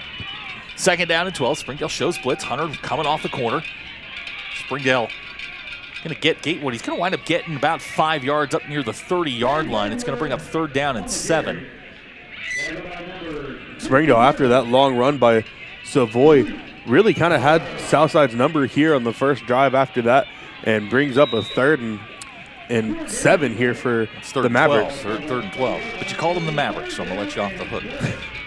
Southside 2 out of 5 on 3rd down conversions in the ballgame. Springdale shows blitz. Both outside linebackers flash and then back off. Play clock is at 10. 2 receivers to the top, 2 to the bottom. Springdale again showing blitz. Here they come off the outside. Nice play by Hunter.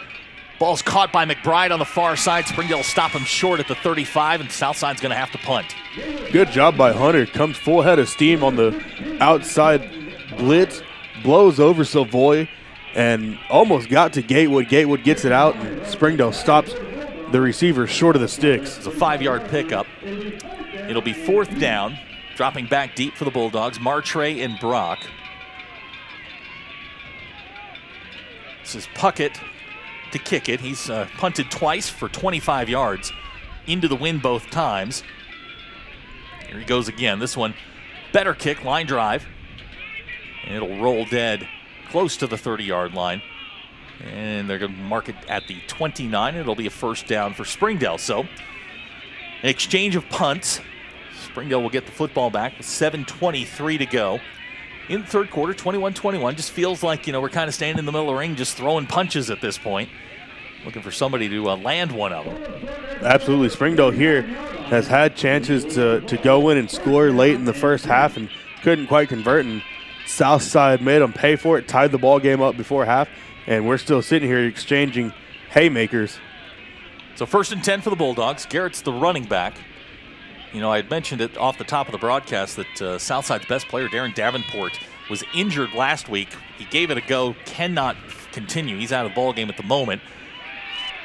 This is Mueller taking off, and he's going to dive ahead. Be close to first down yardage. I think he may pick it up here. Yep. Ref signals first down for the Bulldogs. Great job there by Mueller to see he had green grass in front of him. Picks up the first down on the ground. So first down Bulldogs. Ball just shy of the 40-yard line. They'll go 3 receivers to the bottom. Garrett's the lone running back. Jaden Cornelius, the tight end, at the top of the screen. Here comes Garrett. Trying to get to the outside. He's going to be dragged down from behind. Nice play there. That's Chaffee on the tackle. Chaffee, a 6'1", 180-pound senior. They'll wind up giving Garrett about a yard on that, and it'll bring up second down. Chaffee does a great job of coming across field. I believe he was playing the weak side linebacker there. Comes all the way across, gets Garrett for only a yard gain. Chaffee's moved into that spot vacated by Darren Davenport. If you're not familiar with him, 3-star linebacker on Rivals. Clock running, 6.5 to go. It's Cornelius in motion. Springdale to throw. They're going to try and set up the screen. They got Garrett on the backside. Garrett's going to get across the 45 up to, they're going to give him the 45-yard line. It'll be a 4-yard pickup, and it'll bring up third down. Garrett does a good job there, picking up about 4 yards on that. Fake the screen to Brock on that, where they have success there. Yep. Come back and throw it to Garrett right here. And Springdale sets up with 3rd and 4. Line to make is the 49, or just past the 49. Play clock at 18. Clock running, 5:50 to go in the third quarter. Springdale Southside tied up. Here's Garrett trying to get north. He's not going to get there. He's going to wind up with a 1-yard pickup. Springdale's going to have to punt. Southside does a great job of selling out to the run there. So Brock will drop back in punt formation. We can get off another one of those rockets. Yeah, that'd be nice. Pin Southside deep again and see if we can't create something on defense. So it's 4th down and 3. McBride is dropped back deep for Southside. Here's Brock, rugby-style kick. This one not as good. It's kind of a bit of a sidewinder. The referee has no clue where it is. And they're going to mark it out at the 31-yard line. So I think Springdale got a break on that.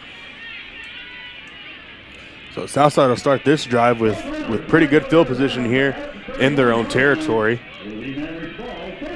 So it's 1st and 10 for the Mavericks. Ball at the 31. Gatewood will bring out the offense.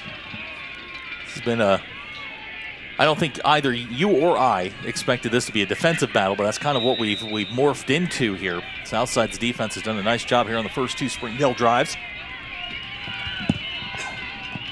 So the first half really was, battle of offenses. Here we're starting to see the defenses step up a little bit more.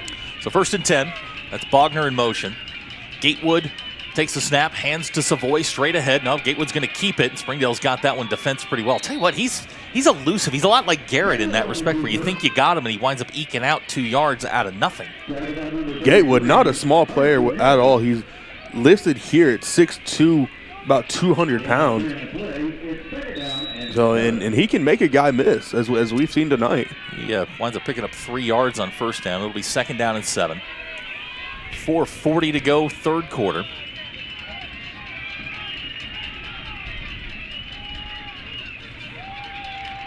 Play clock is at 7. Gatewood gives to Savoy. And he's going to get up near the 40-yard line. It's going to bring up a 3rd down and short. Savoy getting close to that 100-yard mark now. 13 carries, 85 yards. I think if you're Southside here, you've had success here on the ground running the ball. I think you either give it to Savoy here again, or you see if your quarterback, Tate Gatewood, can pick it up. It'll be 3rd down and 2. The line to make the 41-yard line. It'll be Gatewood and Savoy again in the backfield. Bogner's the H-back. 3 wide receivers set. Southside moving right to left. Here comes Savoy straight ahead. He's got the first down. He's going to be across the 45-yard line to the 46. The Mavericks will pick up the first down, get a new set of downs as the chains move. Savoy does a great job there, just lowering his head, picking up that first down for the Mavericks, and keeping the chains moving here on the second drive of the half for Southside. Clock running, 3:40 to go in the third quarter. We're tied at 21. Glad you're with us here along the Bulldog Sports Network and those listening on 95.3 ESPN Radio, 1290 AM. He's Carlos. I'm Zach. Got Seth in the control room. We're warm. People outside not. We got football on the ground, and Springdale's going to come away with the ball. Hunter Cornelison. Trey Tolbert comes away with it. Still going down to the 10-yard line. I'm not exactly sure. They threw the beanbag. They're going to say that's going to stand, so Springdale's going to get the football at the 10-yard line. So the mesh point between Gatewood and Savoy not clean. Springdale comes away with the football, and that's the third turnover of the night. Springdale's yet to cash in. Let's put this one in the end zone and see if we can make hay out of this. Absolutely. I think Chops was the first defender there on the outside. Ball comes loose. Thought Hunter fell on it. Next thing we know, Trey's stumbling 20 yards downfield to the 10-yard line inside the Storm Orthodontics red zone for a first and goal for the Bulldogs. So 1st and 10, ball at the 10. Here comes Garrett looking for a little bit of daylight. Inside the 5, Garrett down near the 3-yard line. That offensive line does a great job opening up a hole for Garrett. Finds a little wiggle room, gets down to about the 3-yard line here. And Springdale looking to add more points to the board. Ball at the 3. 2nd down. They give to Garrett. Cuts inside, and he's going to be just short. No, he's going to carry into the end zone. Touchdown, Springdale! Garrett does a great job there, fighting his way, keeping his feet moving, powers his way into the end zone for a Springdale touchdown. That's number 3. He is now one shy of tying the school record held by number 1, Damian Williams. Garrett's 3rd rushing touchdown of the night gives the Bulldogs a 6-point lead at 27-21. Barroso on to try the extra point. And the Bulldogs in 2 plays cash it in. Barroso's kick is good. So our new score with 2:48 to go in the third quarter. Springdale 28, Southside 21. We'll be right back. You're watching the Springdale Bulldogs on the Bulldog Sports Network. When accidents happen, our 30 minutes or less ER service pledge can mean less waiting and faster care. The 30 minutes or less ER service pledge at Northwest Health System Bentonville and Springdale. Our 30 minutes or less ER service pledge means faster care. And because we're full service hospitals, a lot more care if you need it. Less waiting, faster care. At Northwest Health System Bentonville and Springdale.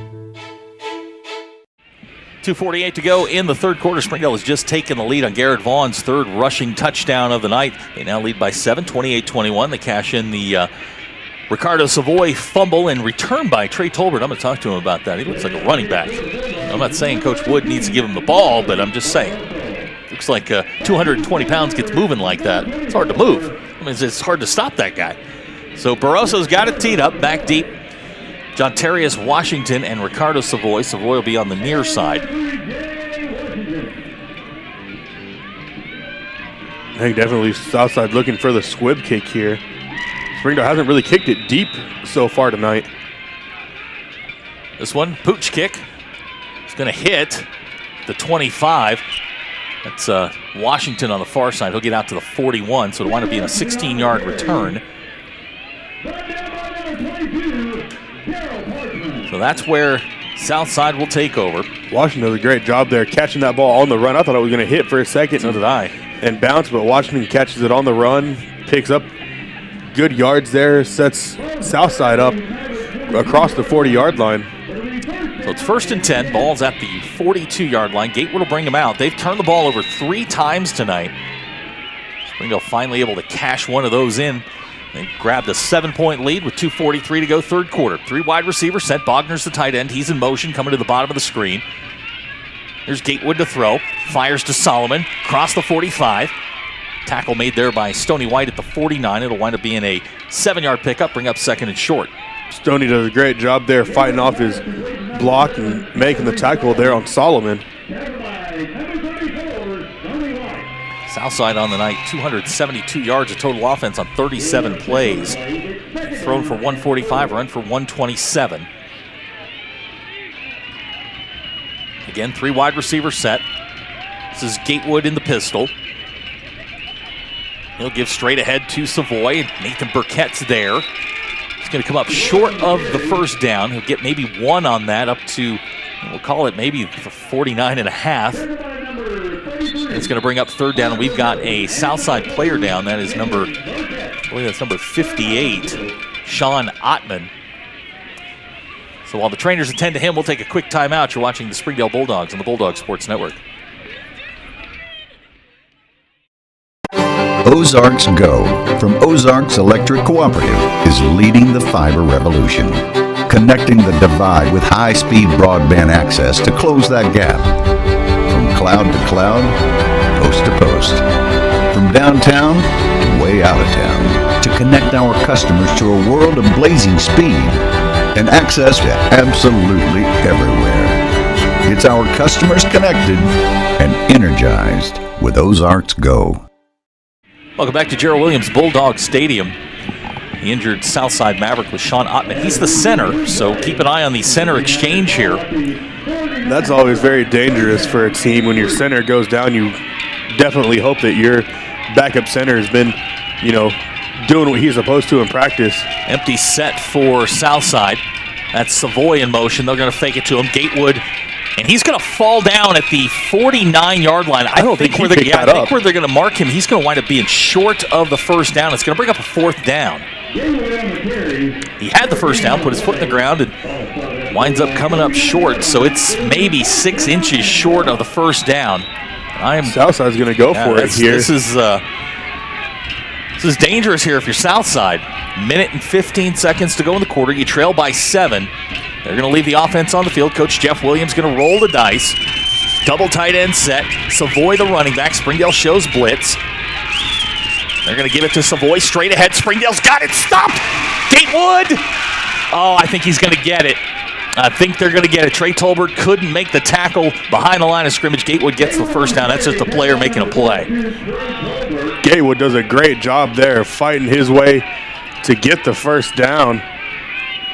Well, yeah, they gave it to him there. He didn't get it by much, but he got the first down. I thought Savoy had it, and I thought Chops had blown that up.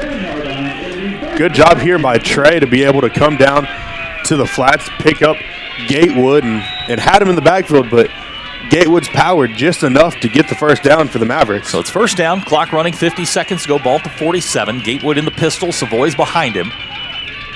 There's a play fake.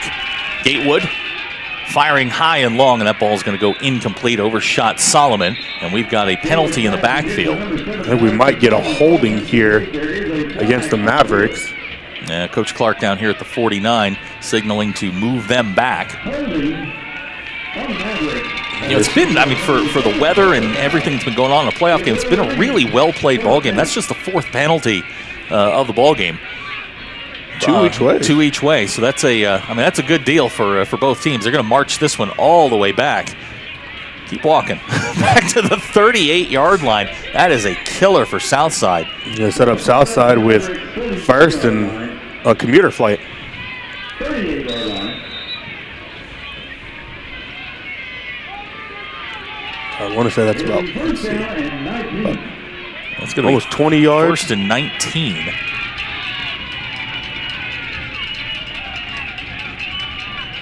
This is Gatewood firing. Incomplete. It's going to bring up 2nd down. Good coverage there by Hunter. First Bulldog there. McBride couldn't quite bring it in.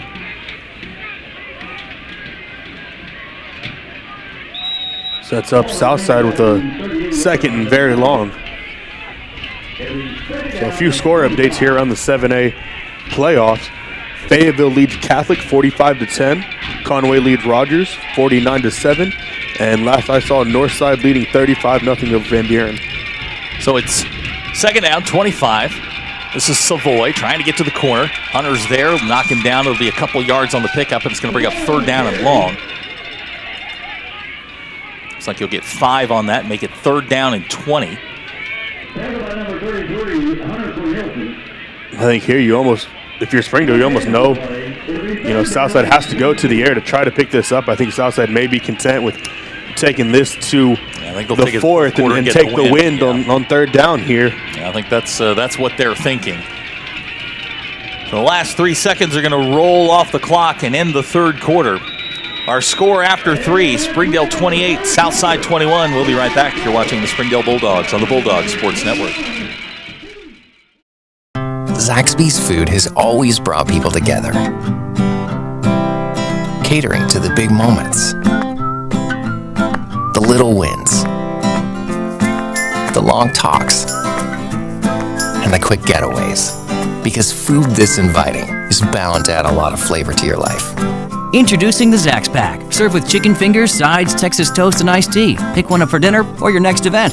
Friends, family, flavor. Zaxby's. Indescribably good. Back to Springdale, Arkansas, Gerald Williams Bulldog Stadium on the campus of Springdale High School as we start the fourth quarter. Springdale leads the ball game 28-21. Here's our situation. We've got third down, 22 yards to go. The line to make for Southside is the Springdale 37. They will scrimmage from their own 42. So it is, as Carlos likes to say, it's a short commuter flight to the first down marker. But we saw Van Buren last week convert on a 3rd and 25, so nothing's a given. Absolutely, and Southside right now has the wind at their back. So we'll see what Southside draws up here at that intermission there in between quarters. And Springdale looks as if they're dropping 3 back. So Springdale going to play soft here and try and force the punt. It's third down, 22. Again, the line to make is the 37-yard line. This is Gatewood. Good protection. Fire in for McBride. He's going to be awfully close to that first down. He's going to be knocked down at the 39. It's going to bring, that's a gain of 20. It's going to bring up a 4th down and 2. And I think if you're Jeff Williams here, you're going to roll the dice here and go for this. Absolutely. Looks as if Southside bringing in a few extra blockers here. Don't blame them. They're doing really well in the ground game here. I think if you're Springdale, you're either keying on number 24 Savoy or number 5 Gatewood. Bogner and Hannon check in as the dual tight ends. Savoy, the lone running back. Springdale showing blitz, chops, everybody coming forward. Here comes Savoy. He's got the first down across the 35, still going, 30-yard line. A little bit disheartening there for the Springdale defense. You get up 3rd and 22, and you wind up giving up the first down. Give it to Southside, though, able to pick up a good chunk of yards there on 3rd down, and then picks up the first down on the legs of Savoy. So it's first down and 10, ball at the 30. Springdale running guys in and out. Brock's going to check out. Looks like Brindle Cook has checked in. Clock is moving as we go across 11 minutes to go in the ball game. Gatewood has Savoy behind him. Bogner's the tight end. This is Savoy straight ahead. He bounces to the outside to the 25, the 20. Tackle made on the far side by Stoney White. That's going to be enough for a first down to the 17. And again, the team with the wind on their back, driving the ball here in the fourth quarter. Savoy now 18 carries, 106 yards. Clock stopped momentarily with 10:46 to go in the ball game. 28-21 our score. Glad you're with us here on the Bulldog Sports Network. This is kind of the way the season has gone for the Bulldogs. Every game tight and close and going down to the last couple of minutes. Gatewood now in the shotgun. He's got Savoy alongside. It's Bogner in motion. Savoy across the 15, across the 10, inside the 10-yard line. It'll be 1st and goal for the Mavericks. Southside is on the Storm Orthodox red zone. And now inside the 10-yard line here, 2nd down and about 1. Clock moving, 10 to go.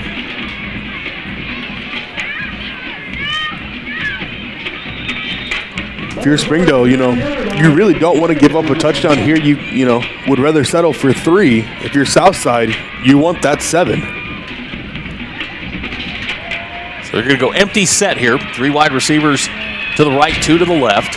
Gatewood alone in the backfield. Quarterback draw, Gatewood across the 5. He's got the first down. We got a flag down.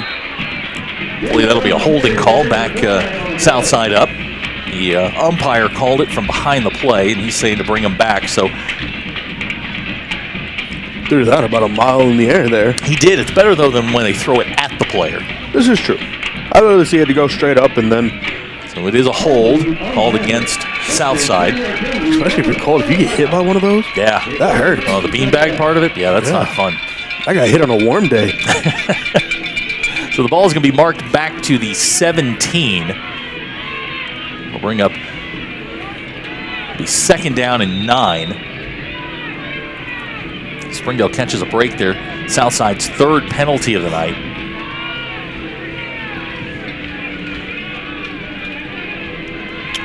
Did we ever get that heater? That hole fixed? No, there is a hole here in the press box. Gatewood and Savoy alone in the backfield, and we've got more flags.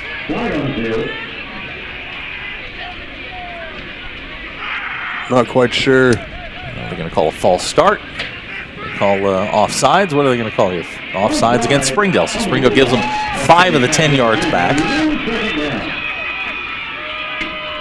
Not sure who they were calling that on. I know Chops came up and stopped right there at the line. So the clock moves again. 9:30 to go in the ball game. 28-21 our score.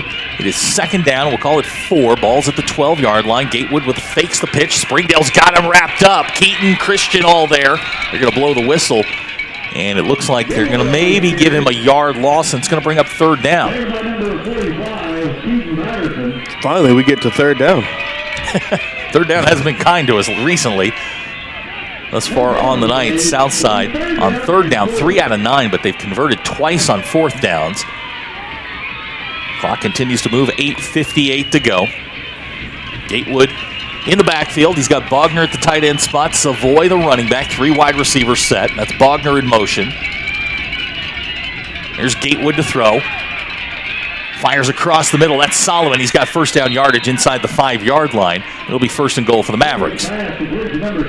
Gatewood does a great job there. I believe he was looking for Savoy coming out of the backfield. Chops picks him up, finds Solomon going across the middle, picks up the 1st down for the Mavericks. It's a 9-yard pickup, brings up 1st and goal. Ball just inside the 4. Clock is stopped at 8:40 to go. Springdale defense looking for one more takeaway. Savoy the lone running back. Low snap, hands to Savoy straight ahead, and he's going to find his way into the end zone for the touchdown. So the Mavericks, they answer right back. This drive, 8 plays, 43 yards. The last 4 go to Ricardo Savoy. And now we've got a little bit of extracurricular activity. But they've made the call, and Southside going to send on the extra point team.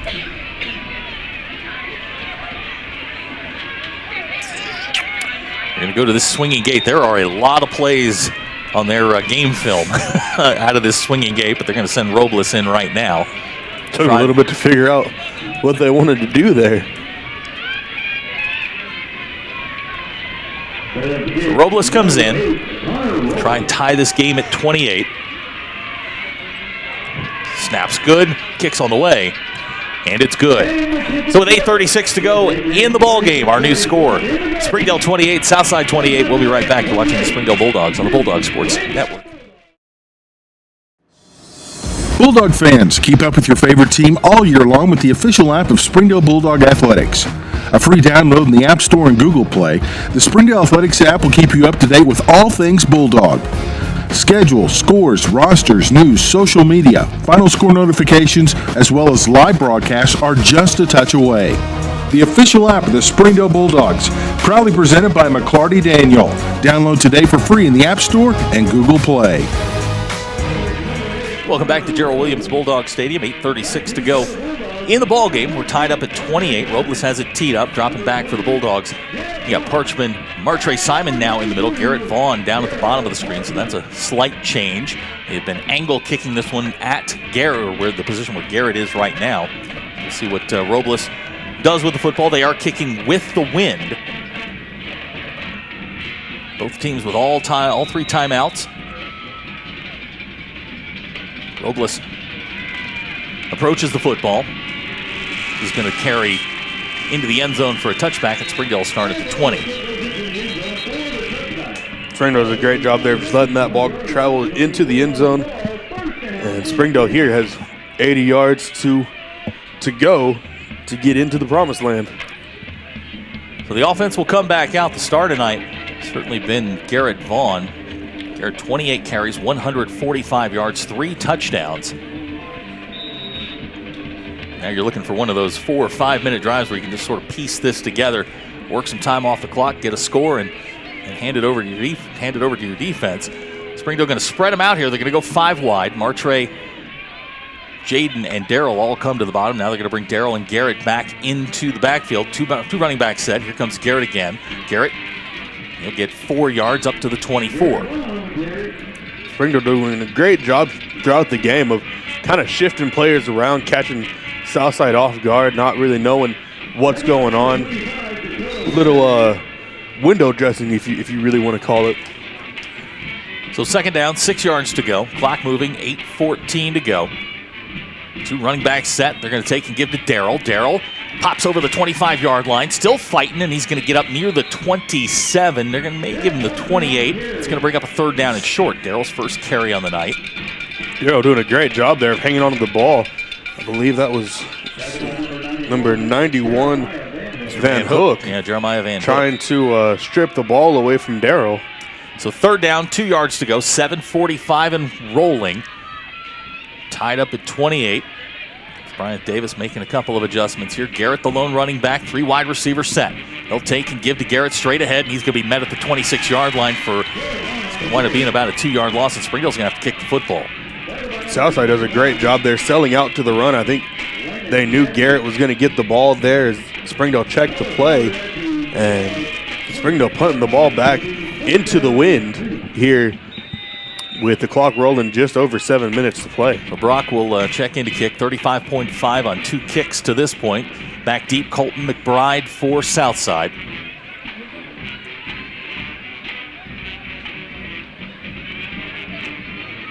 Snaps a little low. Brock picks it up. Kicks end over end. McBride lets it bounce. Takes a good Springdale roll. And will be knocked down at the 32-yard line, and that's where Southside will take over. Good punt there by Brock, flipping field over. Southside starts with the, they're going to say, Springdale actually touched it earlier. Yeah, it took a kind of a funny hop and accelerated out of that, so they're going to say he touched it up at the 40. Yeah, they're going to charge him with an illegal touching. And they're going to put it back at the 47-yard line, so that's a huge break for Southside. Southside start with the ball close to midfield here. Kind of going here on their last couple of drives. Southside now with 342 yards total offense. Gatewood and Savoy in the backfield. That's Bogner in motion. Gatewood to throw. Finds Solomon. There is Jonathan Lopez. Great play by the senior cornerback for the Bulldogs. It's going to wind up being a 2-yard loss. It's going to bring up 2nd and 12. Bogner does really a great job of just kind of pushing J-Lo right into Solomon right there, and J-Lo able to swallow that up and get a 2-yard loss out of it. So it's 2nd down, 12 yards to go, clock running, 6:18 to go. That kind of feels here that with the way this game's going, whoever has the ball last is really going to end up winning it. They're going to take and give to Savoy straight ahead. Pops across the 45, the 50, and he's going to be knocked down at the 48-yard line. It's going to bring up a 3rd down. We'll call it 5. Gabe does a great job there of hanging on to Savoy, not letting him break free. And Southside, like you said, 3rd and 5 here. Rolling just over 5.5 minutes to play. And this one's a nail-biter here with time winding down. Southside 4 out of 10 on 3rd down conversions. It's Gatewood and Savoy in the backfield. Bogner the tight end. 3 wide receiver set. Springdale shows blitz. Gatewood to throw. Fires across the middle. He's got a man wide open at the 40. Inside the 30. Ball comes loose. And they're going to say... They're talking about it. And the officials have not made a signal yet. They're marking it at the 26. And now they're going to say Southside football. They're going to say he was down. We do have an injured Bulldog on the field. So while they tend to him, we'll sort this out. We'll be right back. You're watching the Springdale Bulldogs on the Bulldog Sports Network.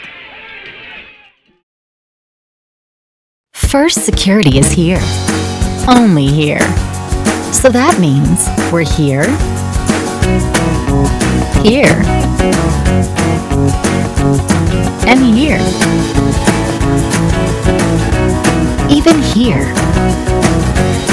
And definitely here.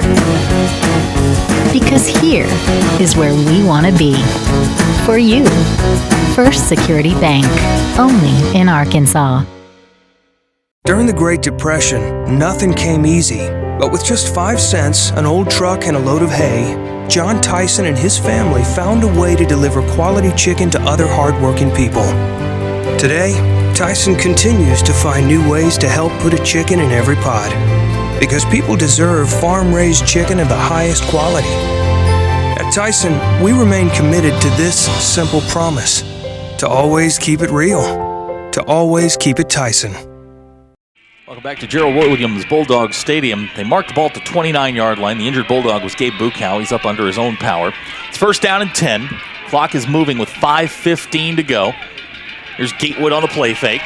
Firing towards the end zone. In and out of the hands of Jonathan Lopez. It's going to bring up second down. 2 Springdale Bulldogs had a shot at that one. Neither could come away with it, and pass falls incomplete. It'll be second down. Gatewood trying to hit, I believe that's McBride there on the post route. And as you said, 2 Bulldogs there. J-Lo gets a hand on it. And just over 5 minutes to play here. And we're still fighting tooth and nail here in the middle of the ring. 12 out of 18 for 197 for Gatewood on the night. Clock is stopped with 5:07 to go in the ball game. Springdale trying to win their first playoff game since the split. Here at the, they have again at a home game for the first time in almost 13 years. That's McBride in motion. They'll give to Savoy straight ahead. Springdale wraps him up at the 26. Hunter does a great job there wrapping up Savoy, driving him backwards. Only gains about 2 on that. So third down. The line to make is the 19. Springdale defense trying to stiffen here again. Southside moving with the wind, which is swirling around to say the least. Blowing at about 13 to 15 miles per hour. They're going to go 4 wide, 2 to the top, 2 to the bottom. Springdale shows blitz. Here they come. Gatewood fires to Savoy. He's got blockers out in front, and he is going to be stopped just shy of the first down at the 20-yard line. Now we'll see what Jeff Williams wants to do. J-Lo does a great job there, coming off his block, stopping Savoy before he picks up the first down. It looks as if Jeff Williams is going to keep his offense on the field and go for it here on this 4th and 1. Hannon and Bogner will check in. They're 2 tight ends. It'll be heavy set for Southside. 2 wide receivers, 2 tight ends. Savoy, the lone running back. He'll be alongside Tay Gatewood. Springdale with 8 guys or 9 guys now around the line of scrimmage. Showing blitz. Here's Gatewood on the quarterback draw. He's got first down yardage, and he's going to walk into the end zone. Tay Gatewood with a 20-yard touchdown run gives Southside the lead with 3:36 to go. Gatewood does a great job there for Southside, really just to wait for a hole to open up and find his way into the end zone after picking up the first down. So that drive, 7 plays, 53 yards. Tay Gatewood does the dirty work, 20 yards with the touchdown run on 4th down. Now they put the Springdale Bulldogs in a hole here. Down 34-28, pending the extra point with 3:36 to go. Robles in to try the extra point, 4 out of 4 on the night.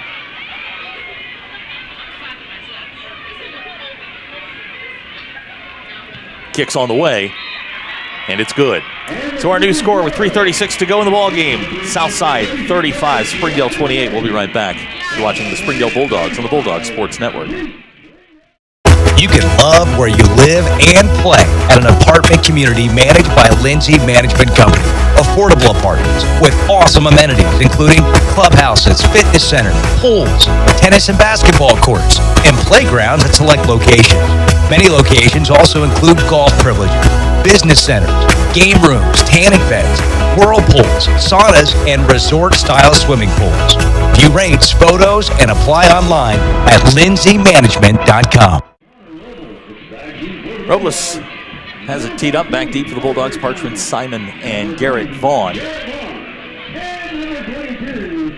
The team with the wind has really kind of controlled the ball game to this point. All the points, well, most of the points have been scored with the wind. Springdale right now going into that wind, that 13 to 15 mile an hour per 13 to 15 mile per hour wind. There we go. So Springdale finds themselves down 35-28. They've trailed in every game this season at some point. So this is nothing new for the Bulldogs. That ball bounces off the hands of Daryl Parchment. It's going to go out of bounds at the 8-yard line.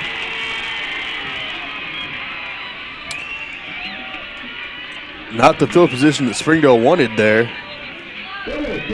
Ball bounces and goes right over Daryl's head and just kind of finds its way out at the 8-yard line. And Springdale's got the length of the field to drive here with just over 3.5 minutes to play.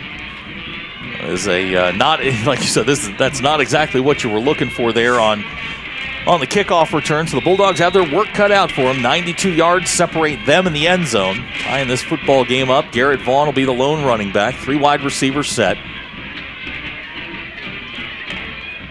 Play fake to Garrett. Finds Jaden in the flat. Jaden's first catch of the night. He's going to get out near the 20-yard line. It'll be a first down for the Bulldogs. Jaden does a great job there picking up the first down for Springdale. Good pitch and catch there from Mueller to Jaden. Give him the 21. It'll wind up being a 13-yard pickup and a first down. Clock stopped, 3:26 to go. Bulldogs have all 3 timeouts.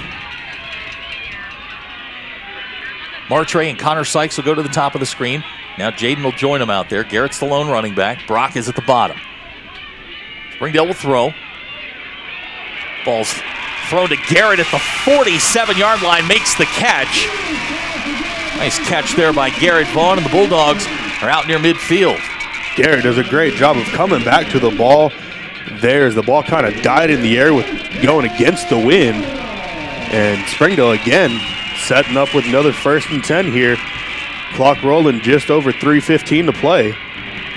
1st and 10, 4 wide receivers set. Good protection. Mueller takes off.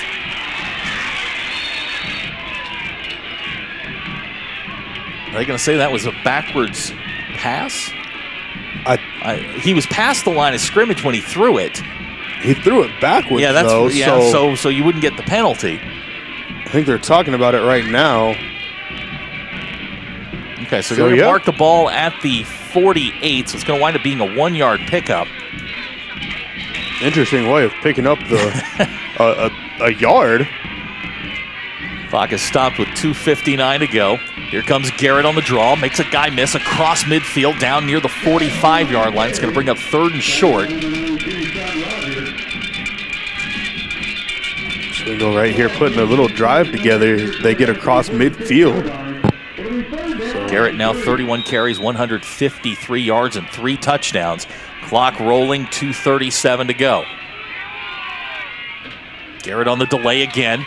Hit at the 45, and he's going to be stopped back at the 46, so it's going to bring up 4th down. And I think right here, you got to call a timeout and talk about this. That's exactly what Zach Clark's going to do here. So we'll take a timeout. 2:15 to go in the ballgame. 35-28 our score. We'll be right back. You're watching the Springdale Bulldogs on the Bulldog Sports Network. First Security is here. Only here. So that means we're here, here, and here. Even here. And definitely here. Because here is where we want to be for you. First Security Bank, only in Arkansas. So here's our situation. 4th down and 3. Ball at the 46-yard line. Line to make is the 43. 2:16 to go in the ball game. This is one of those moments where game's on the line here. Springdale has 2 timeouts left. Southside still has all 3. Springdale 0 for 2 on 4th downs tonight. Good protection. Dumps it across the middle. Martre drops the football, and Southside's going to get it.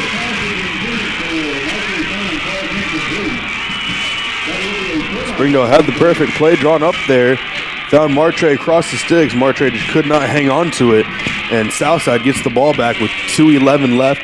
Remember, Springdale still has 2 timeouts, but I believe, 1, maybe 2 first downs here really kind of does it there. Yeah, 1 first down would pretty much end it here. 2:11 to go. As Carlos said, 2 timeouts to go, or 2 timeouts for the Bulldogs. 35-28 our score. Gatewood brings the offense out. He's been the star tonight. Gatewood, in addition to his 197 yards passing, is 53 on the ground. That's Bogner in motion. Springdale shows blitz. Here they come.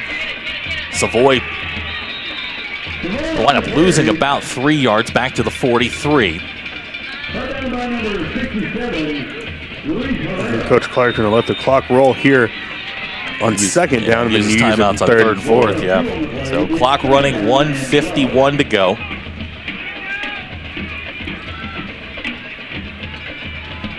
This team has come from behind all season. They need one more miracle. Tay Gatewood in the shotgun. Double tight end set. Springdale shows blitz. Here they come. Gatewood across the 50-yard line. And Springdale's going to use their second timeout with 1:28 to go in the ball game. We're going to take a short timeout. We'll be right back. You're watching the Springdale Bulldogs on the Bulldog Sports Network. If you absolutely, positively want the best heating and air company in Northwest Arkansas, then you need to call Absolute Heat and Air with over 73 years of combined experience. Their technicians are fully licensed and insured, background checked, and drug tested, so you can absolutely trust Absolute Heat and Air. They offer $49 service calls all year long, 24/7, 365. The absolute best value around. Call Absolute Heat and Air or visit us online. 28 to go in the ball game. Springdale has used their second of their 3 timeouts. Ball is resting at the 49-yard line. The line to make, the first down line, is the 44, so it's going to be 3rd down and 5. Southside has picked up their last 4 third down conversions. Springdale has to stand tall one more time. Southside 5 out of 12 on the night.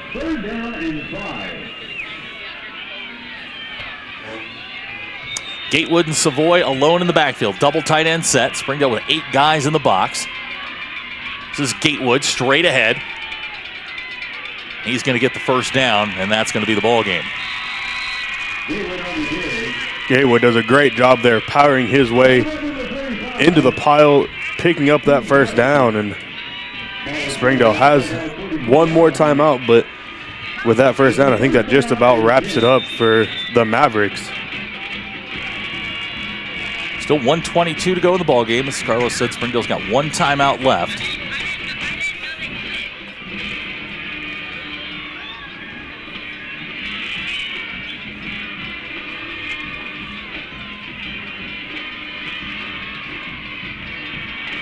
Clock running, 1:08 to go. High snap and a flag down. Delay game. So that'll back Southside up.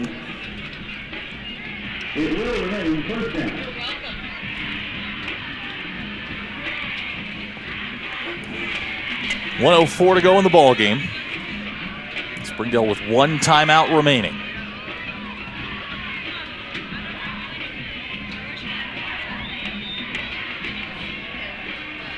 Springdale catches a bit of a break there with the clock stopping. I think Southside just kind of running the play clock down here. But that's about the only clock moving. The Gatewood's going to take a knee back at the 48-yard line. Clock begins to move here as we go under a minute to go, and you always hate these conversations here. This has been an incredibly successful year for the Springdale Bulldogs. Broke a 12-year losing streak to their crosstown, or 11-year losing streak to their crosstown rivals. Highest win total since the split. And their season's going to come to an end tonight. At the hands of the Southside Mavericks. Got 30 seconds to go. Okay, we're just going to milk this down. And and that's going to do it. So our final score tonight, Southside 35, Springdale 28. Carlos and I will be back to wrap it up. You're watching the Springdale Bulldogs on the Bulldog Sports Network. We came to Arvest Bank to see what makes it different. It's a community bank that really reaches out to the customers to make them feel special. I feel special every time I come in here. They want to be involved in the community and want to be part of the community. They support our university, our athletic department. They've told us that they could have a fleet of volunteers there to help this year if we needed. I see them at a lot of our Hispanic community events that we do. I can't think of another bank in the city that has such a big community presence as Arvest. Arvest Bank, our customers say it best. Our final score tonight, Southside 35, Springdale 28. Springdale will end the season at 7-4, and as Carlos and I just said, really broke through some barriers this year. Had a lot of off-the-field distractions to deal with, a lot of things going on, injuries, that sort of thing, and this team has fought its way through, fought their guts out tonight, just came up a little bit short, and I always hate having to do this, but you grow so attached to these kids. I've had such a good, I've had so much fun getting to know Garrett Vaughn. His career is going to come to an end tonight. He has been certainly one of the better running backs to ever come through this school. Guys like Brock Pounders and Chops who transferred over, and Grant Allen and those guys. It's just been such a joy to get to know them, and you hate to see them go. They're really not going anywhere for a couple of months. We're going to see some of them during basketball season, but sitting down here looking at Matthew John, a senior at the 41-yard line, his career's coming to an end tonight. And, it happens every year, and you hate to see it, but this team's got a lot of things going. They've got a lot to be proud of. They absolutely do, and, give this Springdale Bulldogs team a hand. They fought tooth and nail all year long, trailed in every game they played in, won 7 games, something that has not been done, I want to say, since the split. 2005 was the last time they eclipsed that, yeah. Beat HAR-BER 43-42. Here at Gerald Williams Bulldog Stadium, ended that streak. A lot of good things happened this year, and a great foundation that has been built to Zach Clark and his coaching staff. They've done a phenomenal job since stepping on to campus 4 years ago. It's been, this team's given us a lot of things to be excited about, and I know you and I, we have the best job in the world. We get to sit here and watch these kids grow, and I know they're going to be disappointed, but I think in time they'll we did a lot of things that had never been done here, or hadn't been done in quite some time, and I hope they can look back and reflect on it. You hate it for them, you hurt for them. And, their season, again, comes to an end tonight. So we have enjoyed bringing you every single moment of Springdale Bulldog football this fall, since starting back, on August the 23rd through tonight.